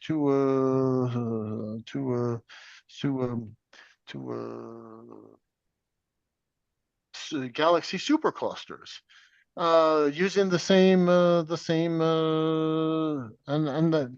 and what they find is that at all scales of the perceivable universe, you have the same images. Everything's scalable. It's just that as things get smaller, not only do they physically get smaller, but they also take less time. So the things that happen around electrons take a fraction of a second. Things that you can see inside a laboratory take a question of minutes, while things that are happening at the galaxy or maybe taking place over a course of millions of years. And which is actually very interesting, because then if you accept this principle, then you can do laboratory experiments and then predict what you might find looking up into the heavens. And if you can find different examples of those predictions, and you can also do computer simulations that are consistent with all this. So for me, that is a correct way of doing science, because you're trying to the different aspects of the physical reality that we live in. The different scales are interrelated, and they're not mutually contradictory perceptions. When I'm told that the subatomic level doesn't make sense, for me, now I fully realize that that there's a huge amount of technology based on quantum mechanics that works. And the mathematical predictions go along with quantum mechanics. They are astonishingly precise, and if we are able to add an extra decimal point, they still are consistent with that extra decimal point. So there's some aspect that's real with respect to quantum mechanics, but the interpretations that were given, they simply do not make any sense. When someone is telling me that the universe at the subatomic level is acausal, I'm sorry, I just can't buy it. Well, we go back to the harmonic proportions in different scales, because I think that one of the key words that you say is scale. So you have harmonic proportions in those different scales or different dimensions, fractals if you want, okay? But once again, the major conceptual framework here that I think can be fruitful is harmonic proportions. And let's not forget that what I love is the idea that those harmonic proportions can be expressed in material and localized mode versus the non-material and non-localized mode. And here maybe we will have to define in a more encompassing way the reality of cause. And I know that I abuse a little bit because I repeat often that stuff by LaRouche, but it's very nice to my ears and my mind that this substance is effective cause, and effective cause is substance. Here you have a sentence that reminds me very much of that idea of harmonic proportions between the non-localized mode, the substance, and the localized mode, the effective cause. But still, as I said, reading Kepler is hard. Well, if it's only that, we can make the effort to read it. But there's so much. It's because there's so many aspects at which it can be read. Yes, yes. But anyway, if that guy made the effort to write an epistemological book explaining the progression of his mind, you're saying it's worth reading. Yes, because after all, you have a genius who was kind enough to open the mechanism of his mind to us. And I think that I don't know which one of his book waited 4 centuries to be translated in English. That was that was a Harmonicus Mundi. Okay, precisely that one. It's 5 books. The 5th book had been translated long ago, but the first 4 books, in which he develops all the infrastructure leading to the 5th book, these were left out somehow by accident. So, well, since we're all conspiracy theorists here, so that book waited 4 centuries to be translated in English, I think that we should have a certain conclusion about that. Yeah, but they see the translation or the lack of translation of Kepler applies to Galileo as well. Yes. It's interesting, the two are, I mean, I laid out some problems, some serious criticism of Galileo, but Kepler's Latin is incredibly difficult to read because it was at the same intellectual level as Virgo's Latin. Yeah. Like there was literally, he was the only one of the modern era who wrote a Latin at the same level as the ancients. Yeah. So but if you go to Galileo, Italo Calvino, the Italian author, in 1967 created some huge flurry because he said that Galileo's Italian was, for prose, the best Italian that anyone ever wrote, including Machiavelli. Yeah. Not including not talking about poetry. Obviously, that's Dante. But so the point is that both of them, each in their time, at the same time, one was writing the highest level Italian ever, and the other was writing the highest level Latin ever. It's fascinating. It is truly a fascinating time to be reading these two, especially as they're going against each other. Mm. Anyway, I just want to say that just read the English translation. It would help you a lot epistemologically. The thing is, I started to read the Latin dedicas. What do we call that in English? Yeah, dedicas. Yeah. So the English translation is very approximate. But John, I would say that here the criterion must be your mind. If it opens your mind to broader perspective, the English translation must be something quite good too. Yeah. Okay. Right. Because the ultimate criterion is how your mind is open to broader perspectives. Absolutely. Yeah. Thank you, Quan, for your comments. I'm going to let Dave just chime in quickly with a thought, since Dave is one of the few people I know who did work through a lot of Kepler's works over the years with me. So, Dave, I just saw your remark there. What do you want to say? Hi. Hey, John. Thanks for the class. Fun topics. And I mean, we've sort of been in different but similar ways. You know, we've been revisiting Aristotle.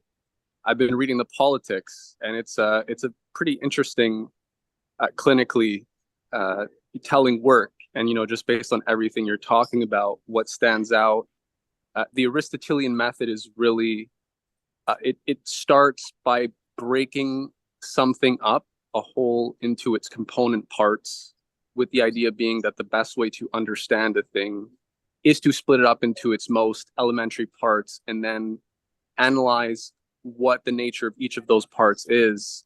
And then from that, work backwards and say, so for a state, you have citizens, you have master, you have a household, which is composed of masters and slaves.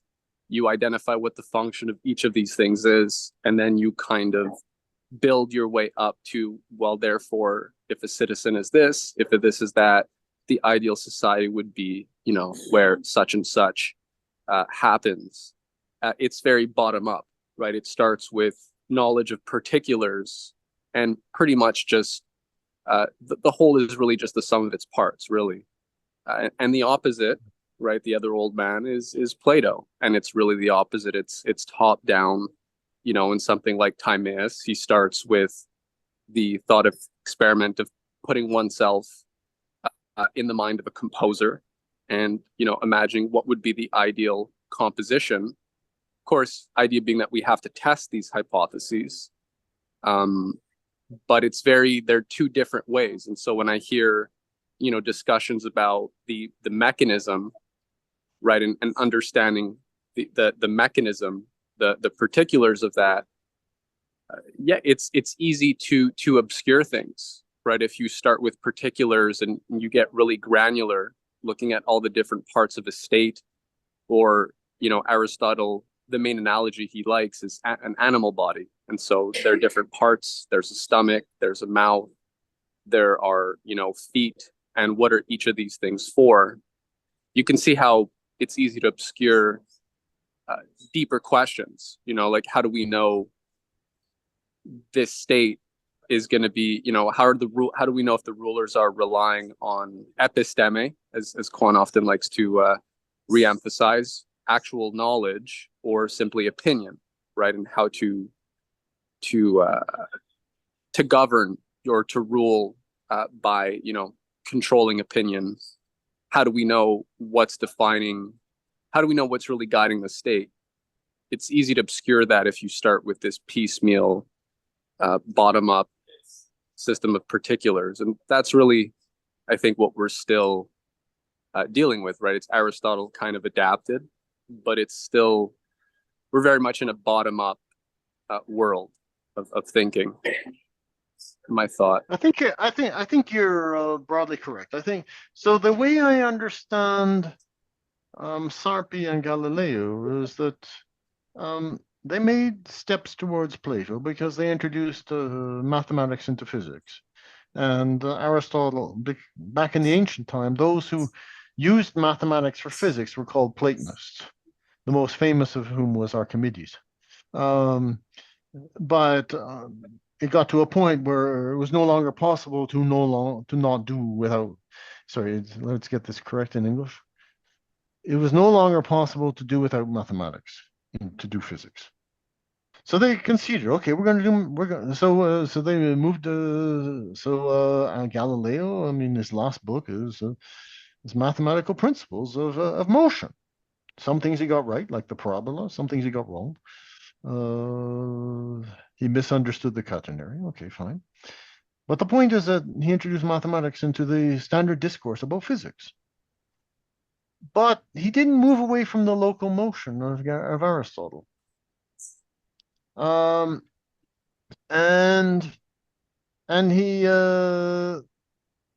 he called Childish the most prominent astronomer in Europe. So although certain aspects of Galileo do reflect some Platonism, it's nothing like the Platonism of Kepler. Absolutely nothing. For Kepler, his Platonism was all-encompassing, including every aspect of his existence. And that certainly wasn't the case for Galileo. With respect to this bottom-up business, so the idea is analysis. You break things down into pieces and then you synthesize. But your synthesis sort of implicitly recognizes that breaking up that you already did. What if you broke things up in the wrong direction? Or if you're looking at the organs of the body, why is it assumed that each organ has exactly one purpose?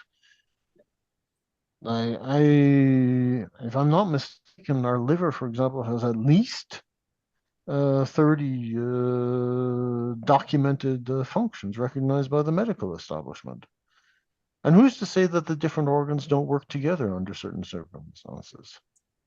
So you cannot there's an underlying assumption in this breaking down that we live in a mechanical universe. But that's a big assumption, right? Our bodies are astonishingly susceptible to electrical variations, magnetic variations.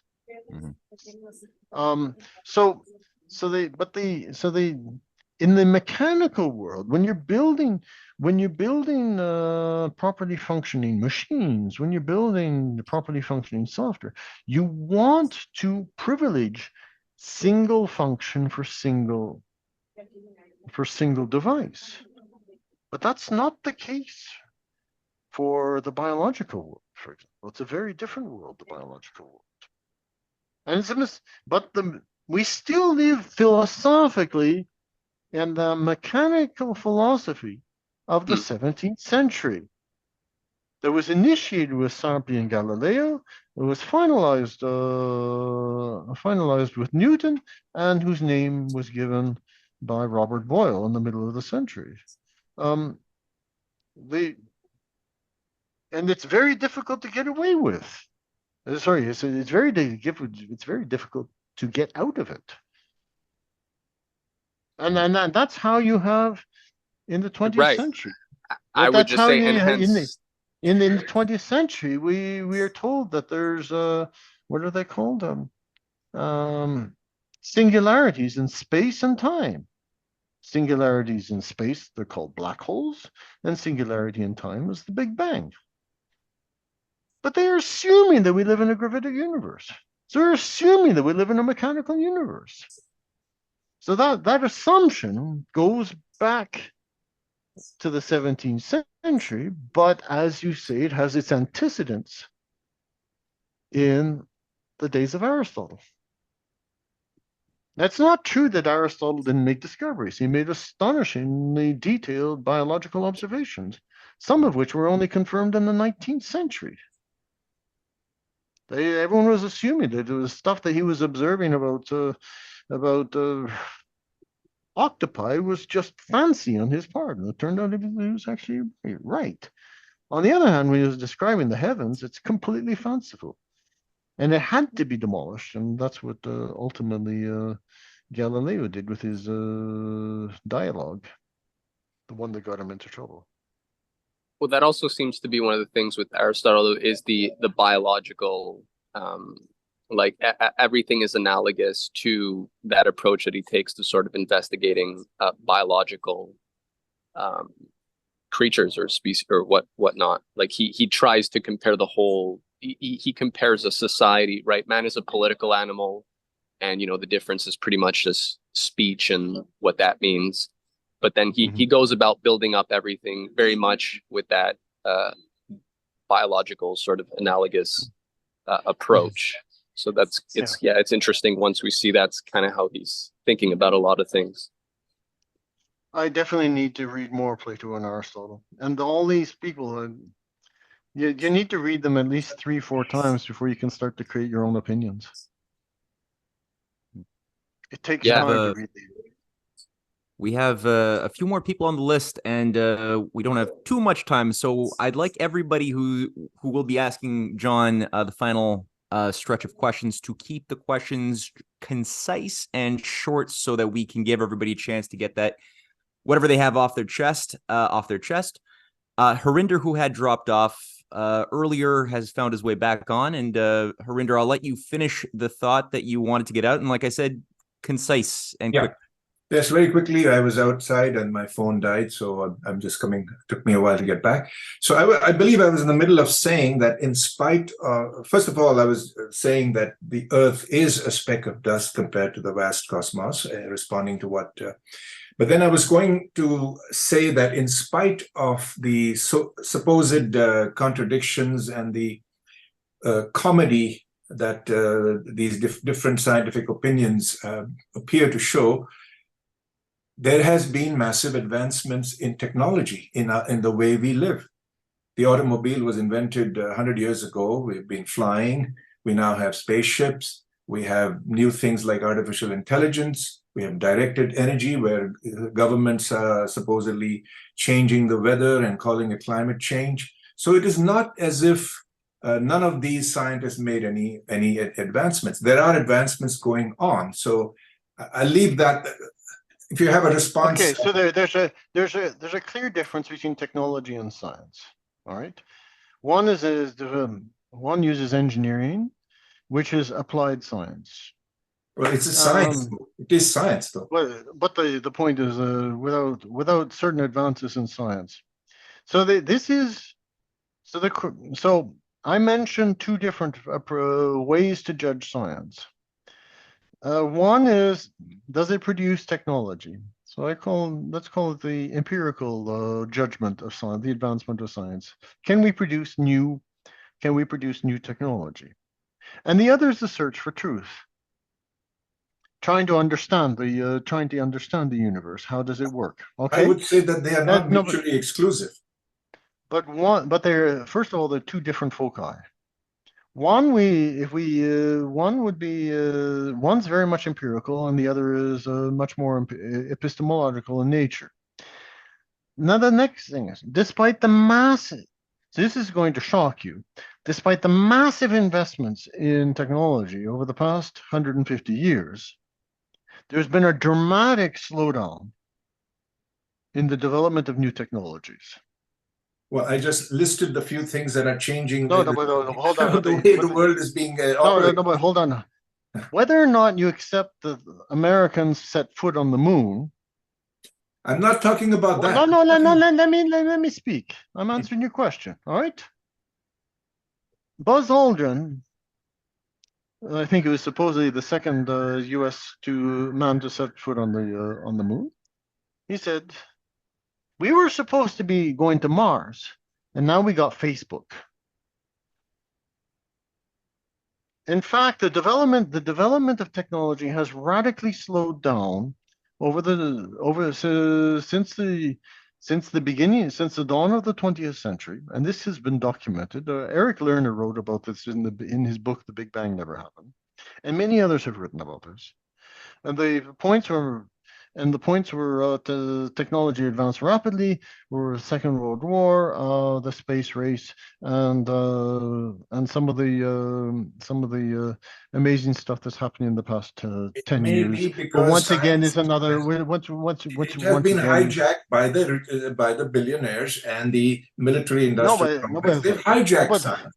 But I did and perverted it.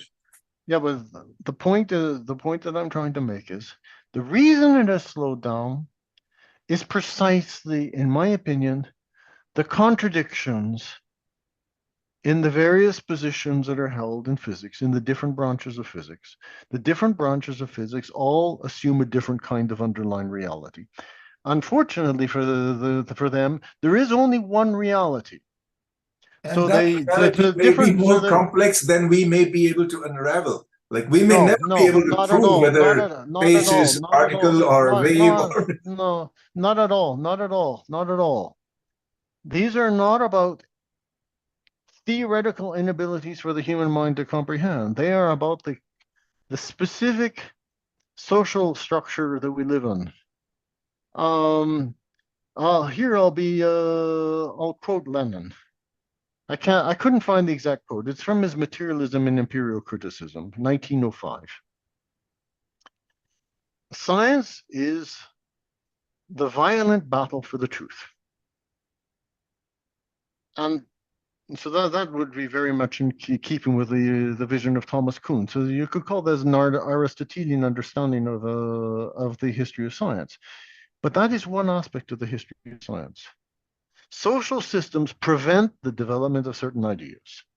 Well, that's what I just said, that it has been hijacked by these super rich industrialists and the billionaires who want to kill us all and so on. So they have taken control of what ought to have been proper scientific advancement and perverted it to their own ends. And that has happened. That's part of our life.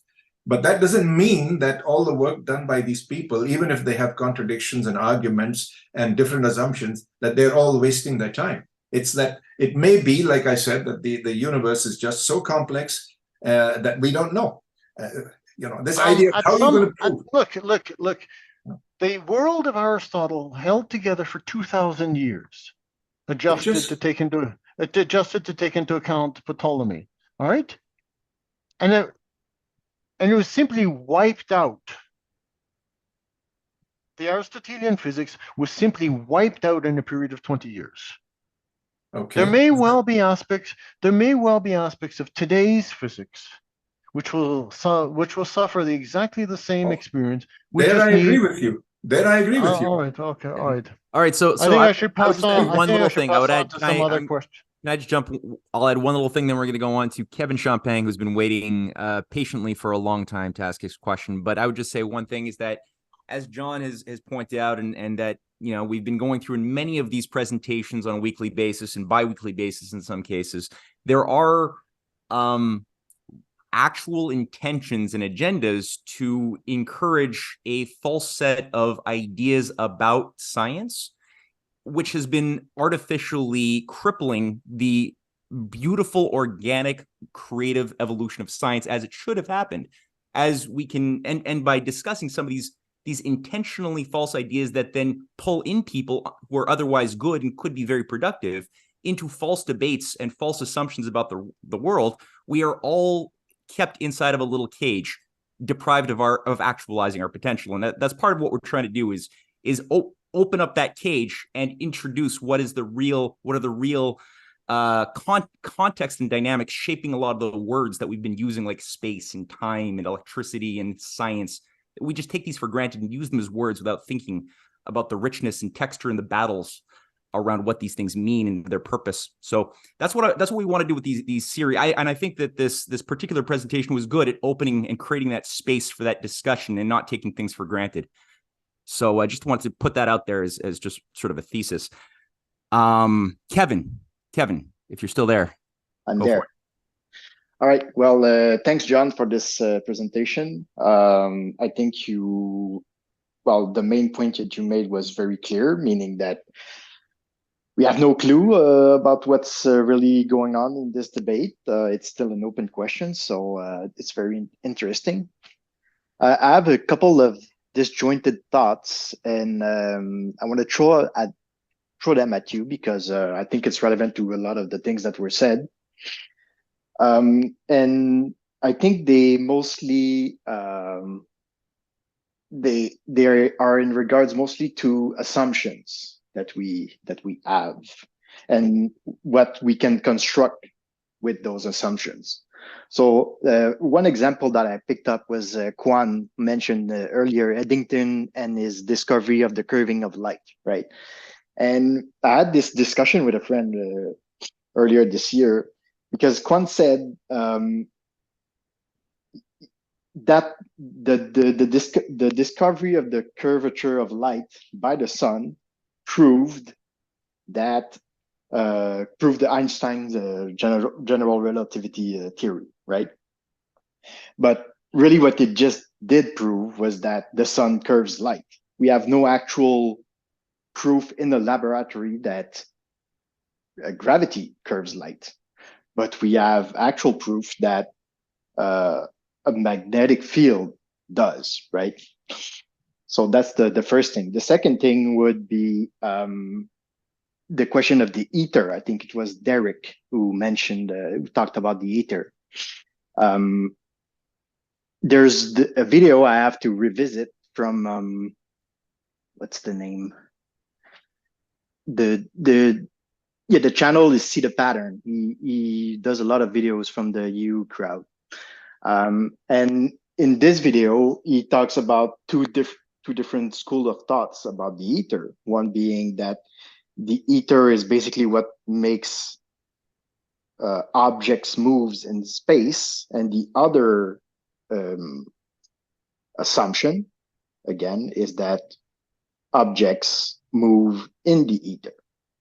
And again, those assumptions, they will create a different understanding about how the world works. The last one I want to talk mention, and I want to leave with a question with you about this. And Dave touched on that, is about the bottom up versus the top down view of regarding the construction of geometry. So I happen to, this is something that's very interesting to me lately is, let's say, how do you construct curves, right? So the basic, no thinking about it really is that how you construct a line, for instance, is that you have many points and they all have 0 dimensions. And when you put them together, you have a one-dimensional line, which makes no sense. The other, I think, which makes more sense is the top-down view, which would be more like a Platonic view, meaning the intersections of objects. So to get a line, you have to intersect 2 planes.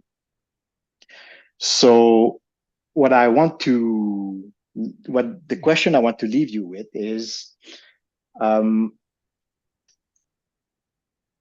what do you think about higher dimensions, right? Because from the sense perception point of view, there's only 3 dimensions. But if you look at the creation of lines and surfaces and volumes, you basically need higher dimensions. The same thing could be said about the geometrical transformation of reflection, right? So if you want to reflect the point on a plane, you need 3D space. So do you think that higher dimensions from like the mathematical construct of higher dimensions is something that is legit in physics, or is this just gibberish? Honestly, I have no idea. So there is a 4th dimension, but which is not akin to the others because it's unidirectional. While in theory, the other 3 dimensions, you can go in either direction. Honestly, I don't know. With respect to the line being made up a whole bunch of points, that was actually a major topic raised by Mahomet Sen back in the 1630s or something like that, maybe 1620s. As far as I know, no one could find a decent answer. You mean for it being like legit, or what do you mean as an answer? They just couldn't figure out. And in fact, there's a similar in Galileo's dialogues. He talks about, you take a penny and you spin it around, and if you say take a point and halfway between the center and the circumference, it goes around, it moves twice as far as it should if you take into account its circumference. And of course, back in those days, they didn't have the machinery of Leibniz's calculus available. That only came, I don't know, 60, 70 years later. So without calculus, there's lots of things that were incredibly difficult to do. But the thing is that the calculus, even today, what is there's still huge arguments in the world of mathematics as to the legitimacy of the fundamentals of the calculus. Well, so one of them, one of them was a formalization of Leibniz's infinitesimals done by Robinson in the 60s, I think, 1960s. Yeah, using ultra products. This is higher order logic. Okay. But the problem is that specific formulation uses the axiom of choice, and not everybody in the mathematical world accepts the axiom of choice. So right now there is no explanation of there's no rigorous fundamentals for calculus without the axiom of choice, and some people don't like that. I think the axiom of choice is nothing wrong with it, and so as far as I'm concerned, Robinson solved the problem in the 1960s, and we can go on with it. But some things take time because the mechanics, the actual technical work needs to be done.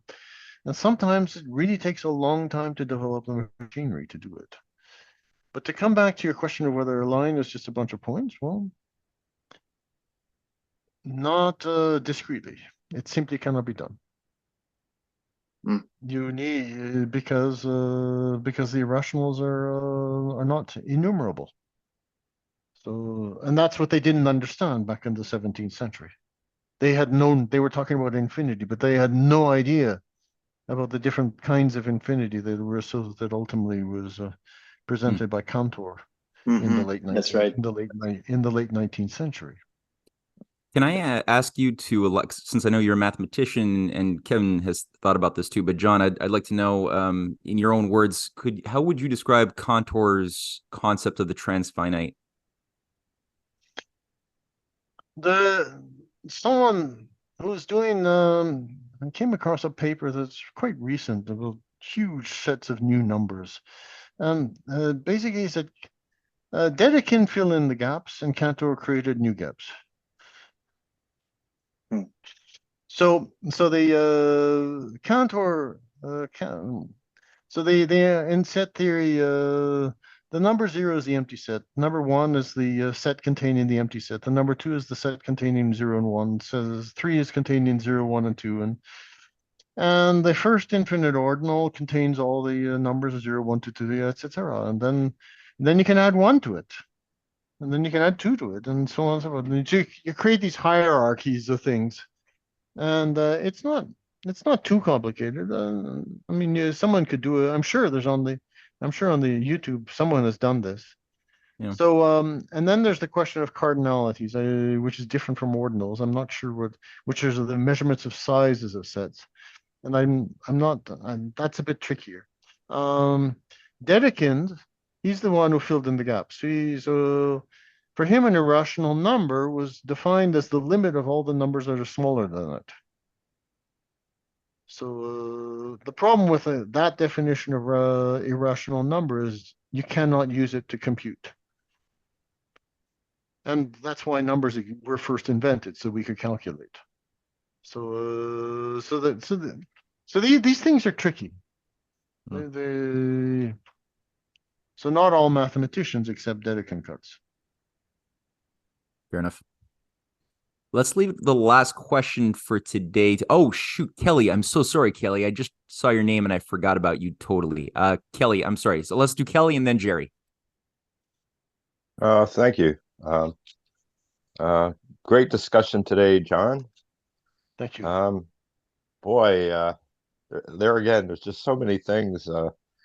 Everyone's talking about all kinds of different aspects of our problem of action at a distance and local motion. Yeah, even I find a little difficult to understand action at a distance. To me, that means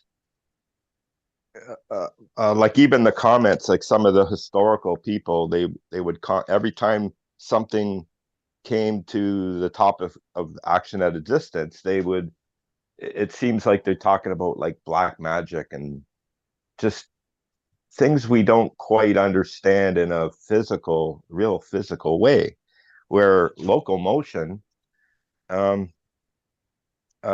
that's why we're so kind of hung up on it, is most of us understand, like, how objects can hit how a ball works, a billiard ball hitting another billiard ball, and what do you call that? Just like Newtonian type physics, and but it's such a conflict between the two.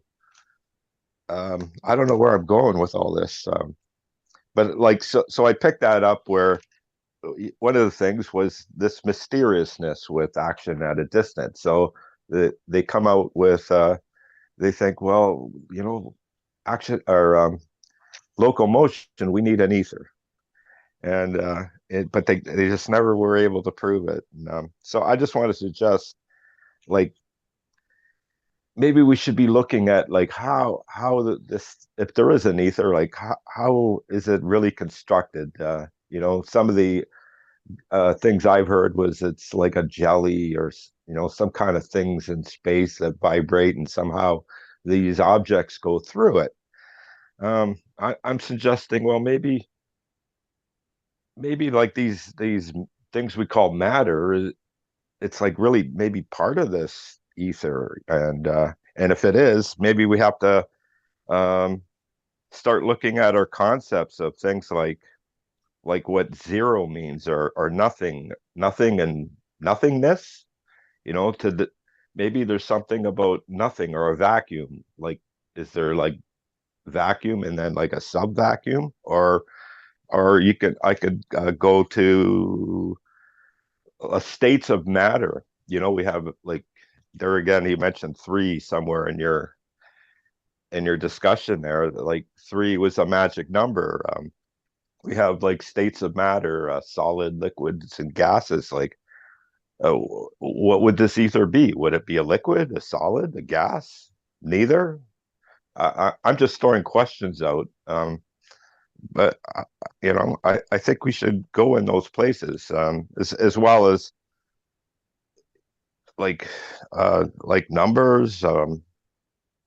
Like, if we want to know the universe, we also have to think, like, how does, like, our minds and emotions, things, we come up with ideas. Like, what is an idea compared to, say, if there is an ether? How does an idea get transmitted through this ether, say? I'm just throwing just a bunch of things out here that I think are kind of important to all this. Yeah, no, John's talk has definitely inspired a lot of philosophical ideas, and that's great. That's the sort of thing that you want out of a good lecture. But did you want to wrap that up with like a kind of question, or did you just want to share your philosophical? Well, I can transform this into closing remarks.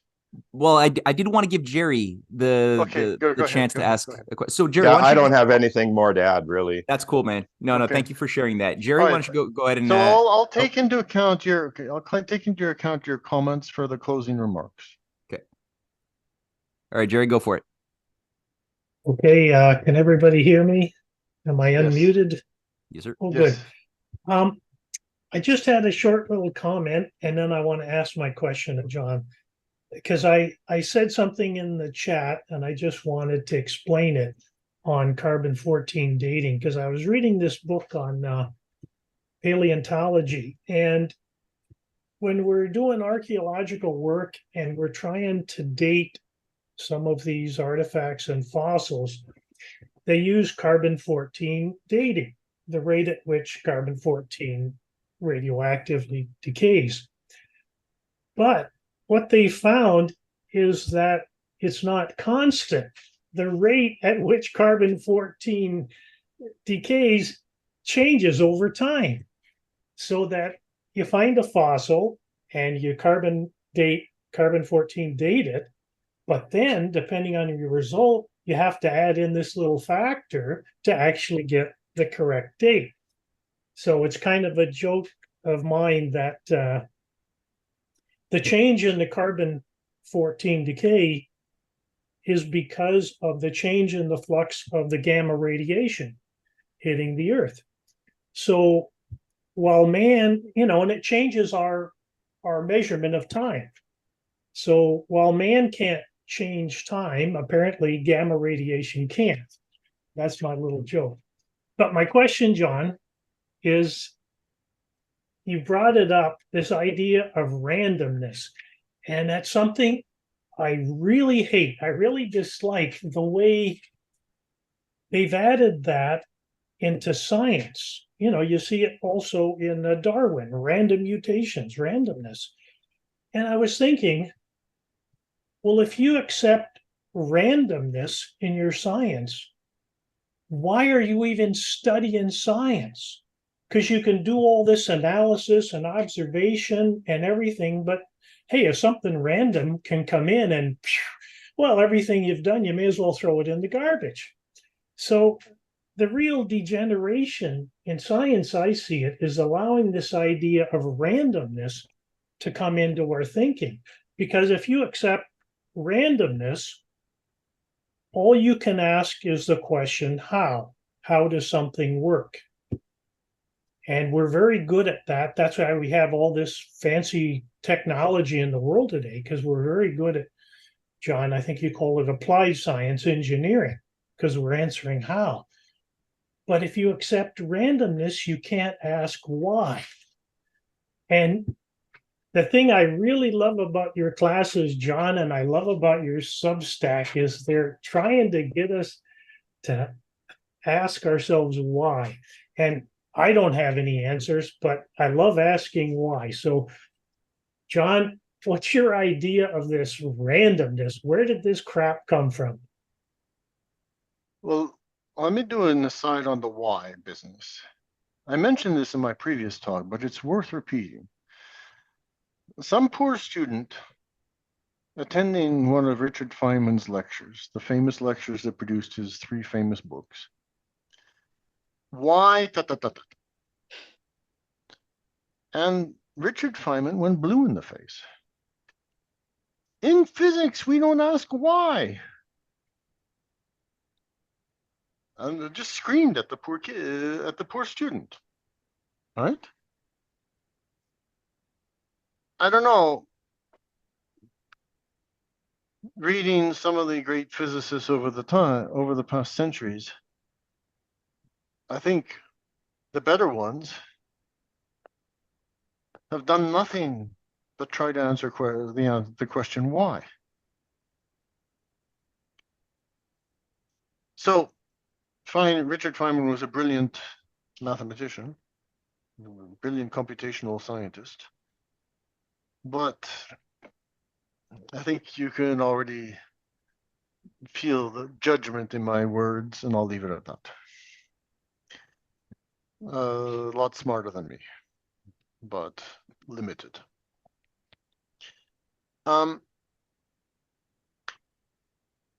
So your question with respect to chance. Chance was already introduced with Robert Boyle. But that was for pragmatic reasons. You have a gas with untold numbers of molecules banging around at each other. And all you can do is to come up with a collective measurement of what the gas is doing. You cannot measure what the individual, certainly back in the 17th century, there's no way you could track the individual molecules. Especially that we didn't even know what they didn't even know what the molecules looked like. Remember, Mendeleev's table of elements only showed up in the end of the 19th century. And all how chemical compounds found, that was the project was started at the beginning of the 19th century. So you already had to have accepted the discoveries of Lavoisier. And as I said, Lomonosov had already 100 years previously written about this, but it was never published. So that's perfectly legit because there's no other way to describe it. Chance also appears, but this time more significantly with the laws of thermodynamics, which is what I think the 1860s.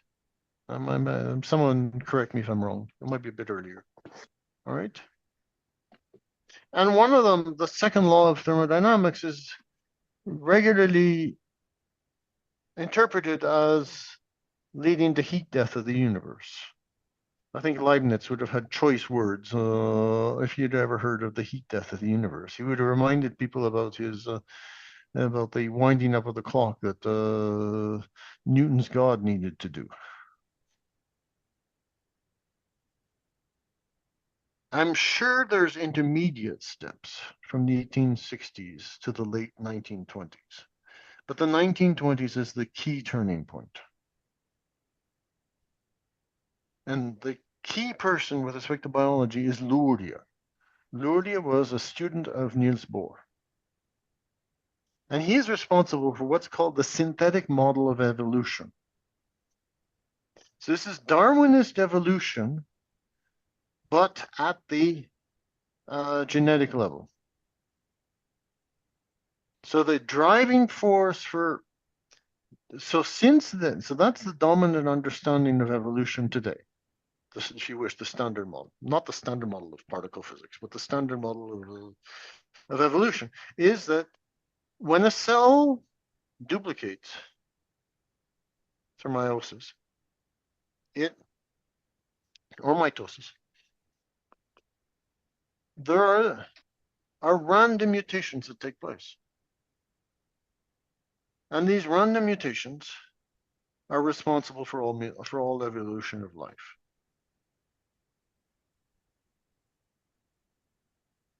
Now, it's partially correct.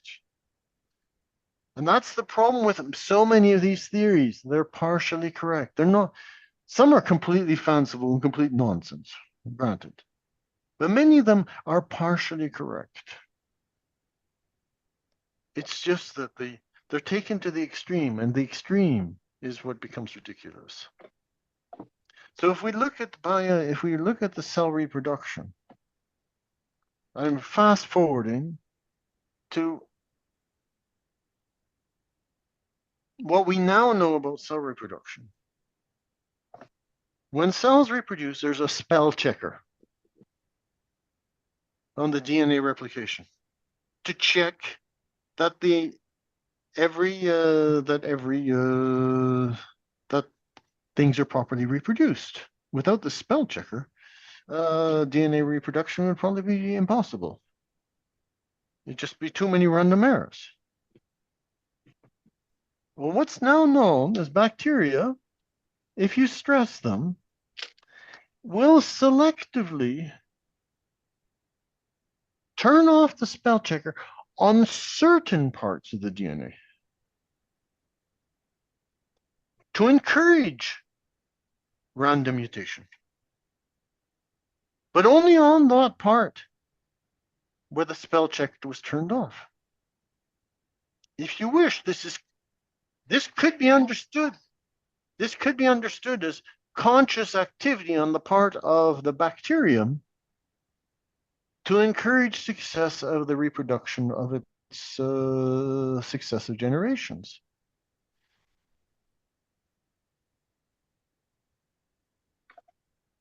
And then once the crisis is, and so what happens is that some of the descendants aren't successful and they die. Others do succeed and they adapt to the new environment. Well, what's the key point here? The organism participated consciously in its evolution of what its progenitor would look like. So there is randomness involved in the process, but it is not, but there is an intent on the part of the organism.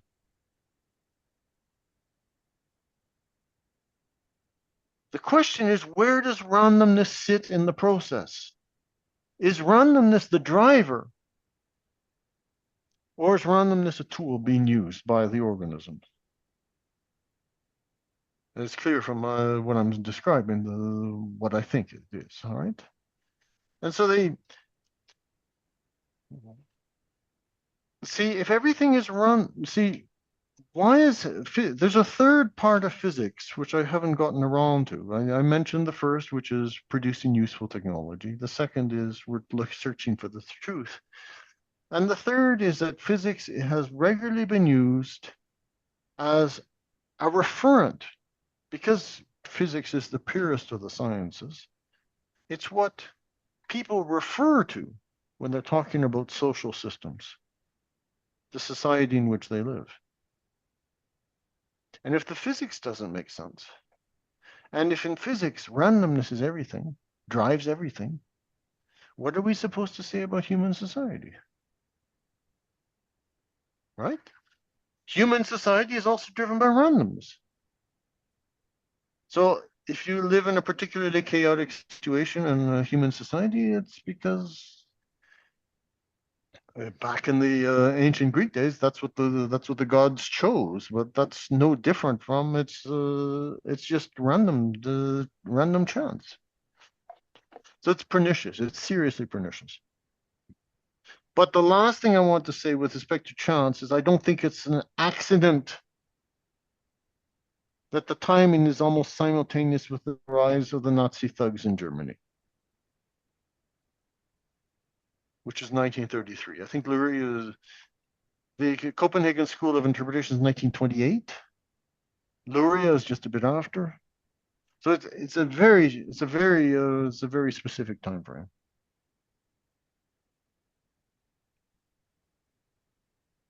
Yeah. Yeah. So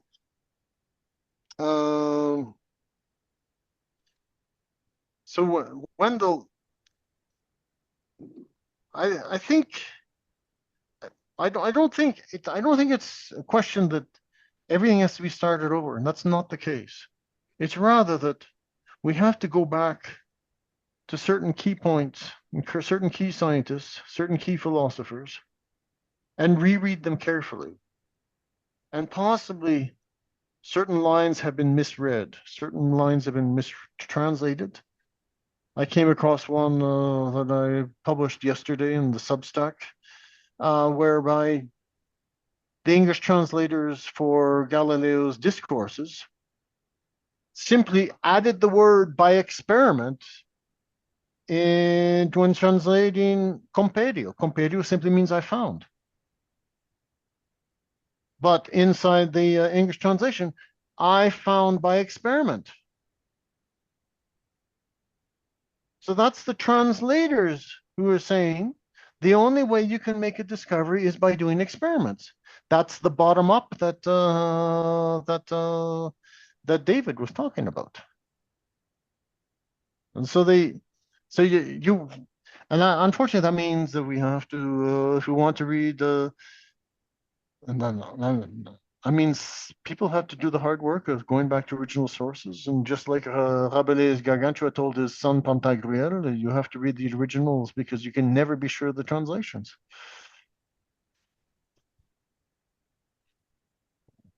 Matt, maybe you will have a couple of extra words to add. I think I've broadly said.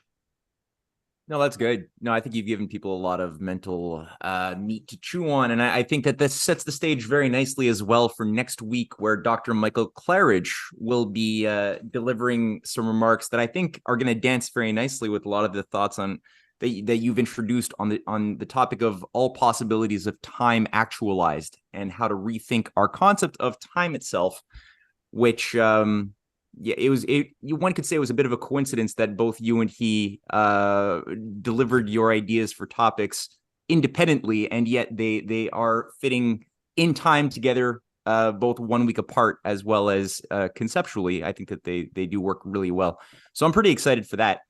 And as far as well, the question of purpose, design built into the fabric of creation that coexists with, that's not deterministic, that allows for spontaneity, that allows for freedom, that allows even for the existence of so-called randomness to a certain, I mean, we can't deny that that randomness does exist, but what role does it play in determining the effects of things? This is where there's a big fight. And Dr. Claridge has thought a lot about this, and I'm sure we'll have a lot of very fun things to say about that'll also stimulate our minds quite a bit.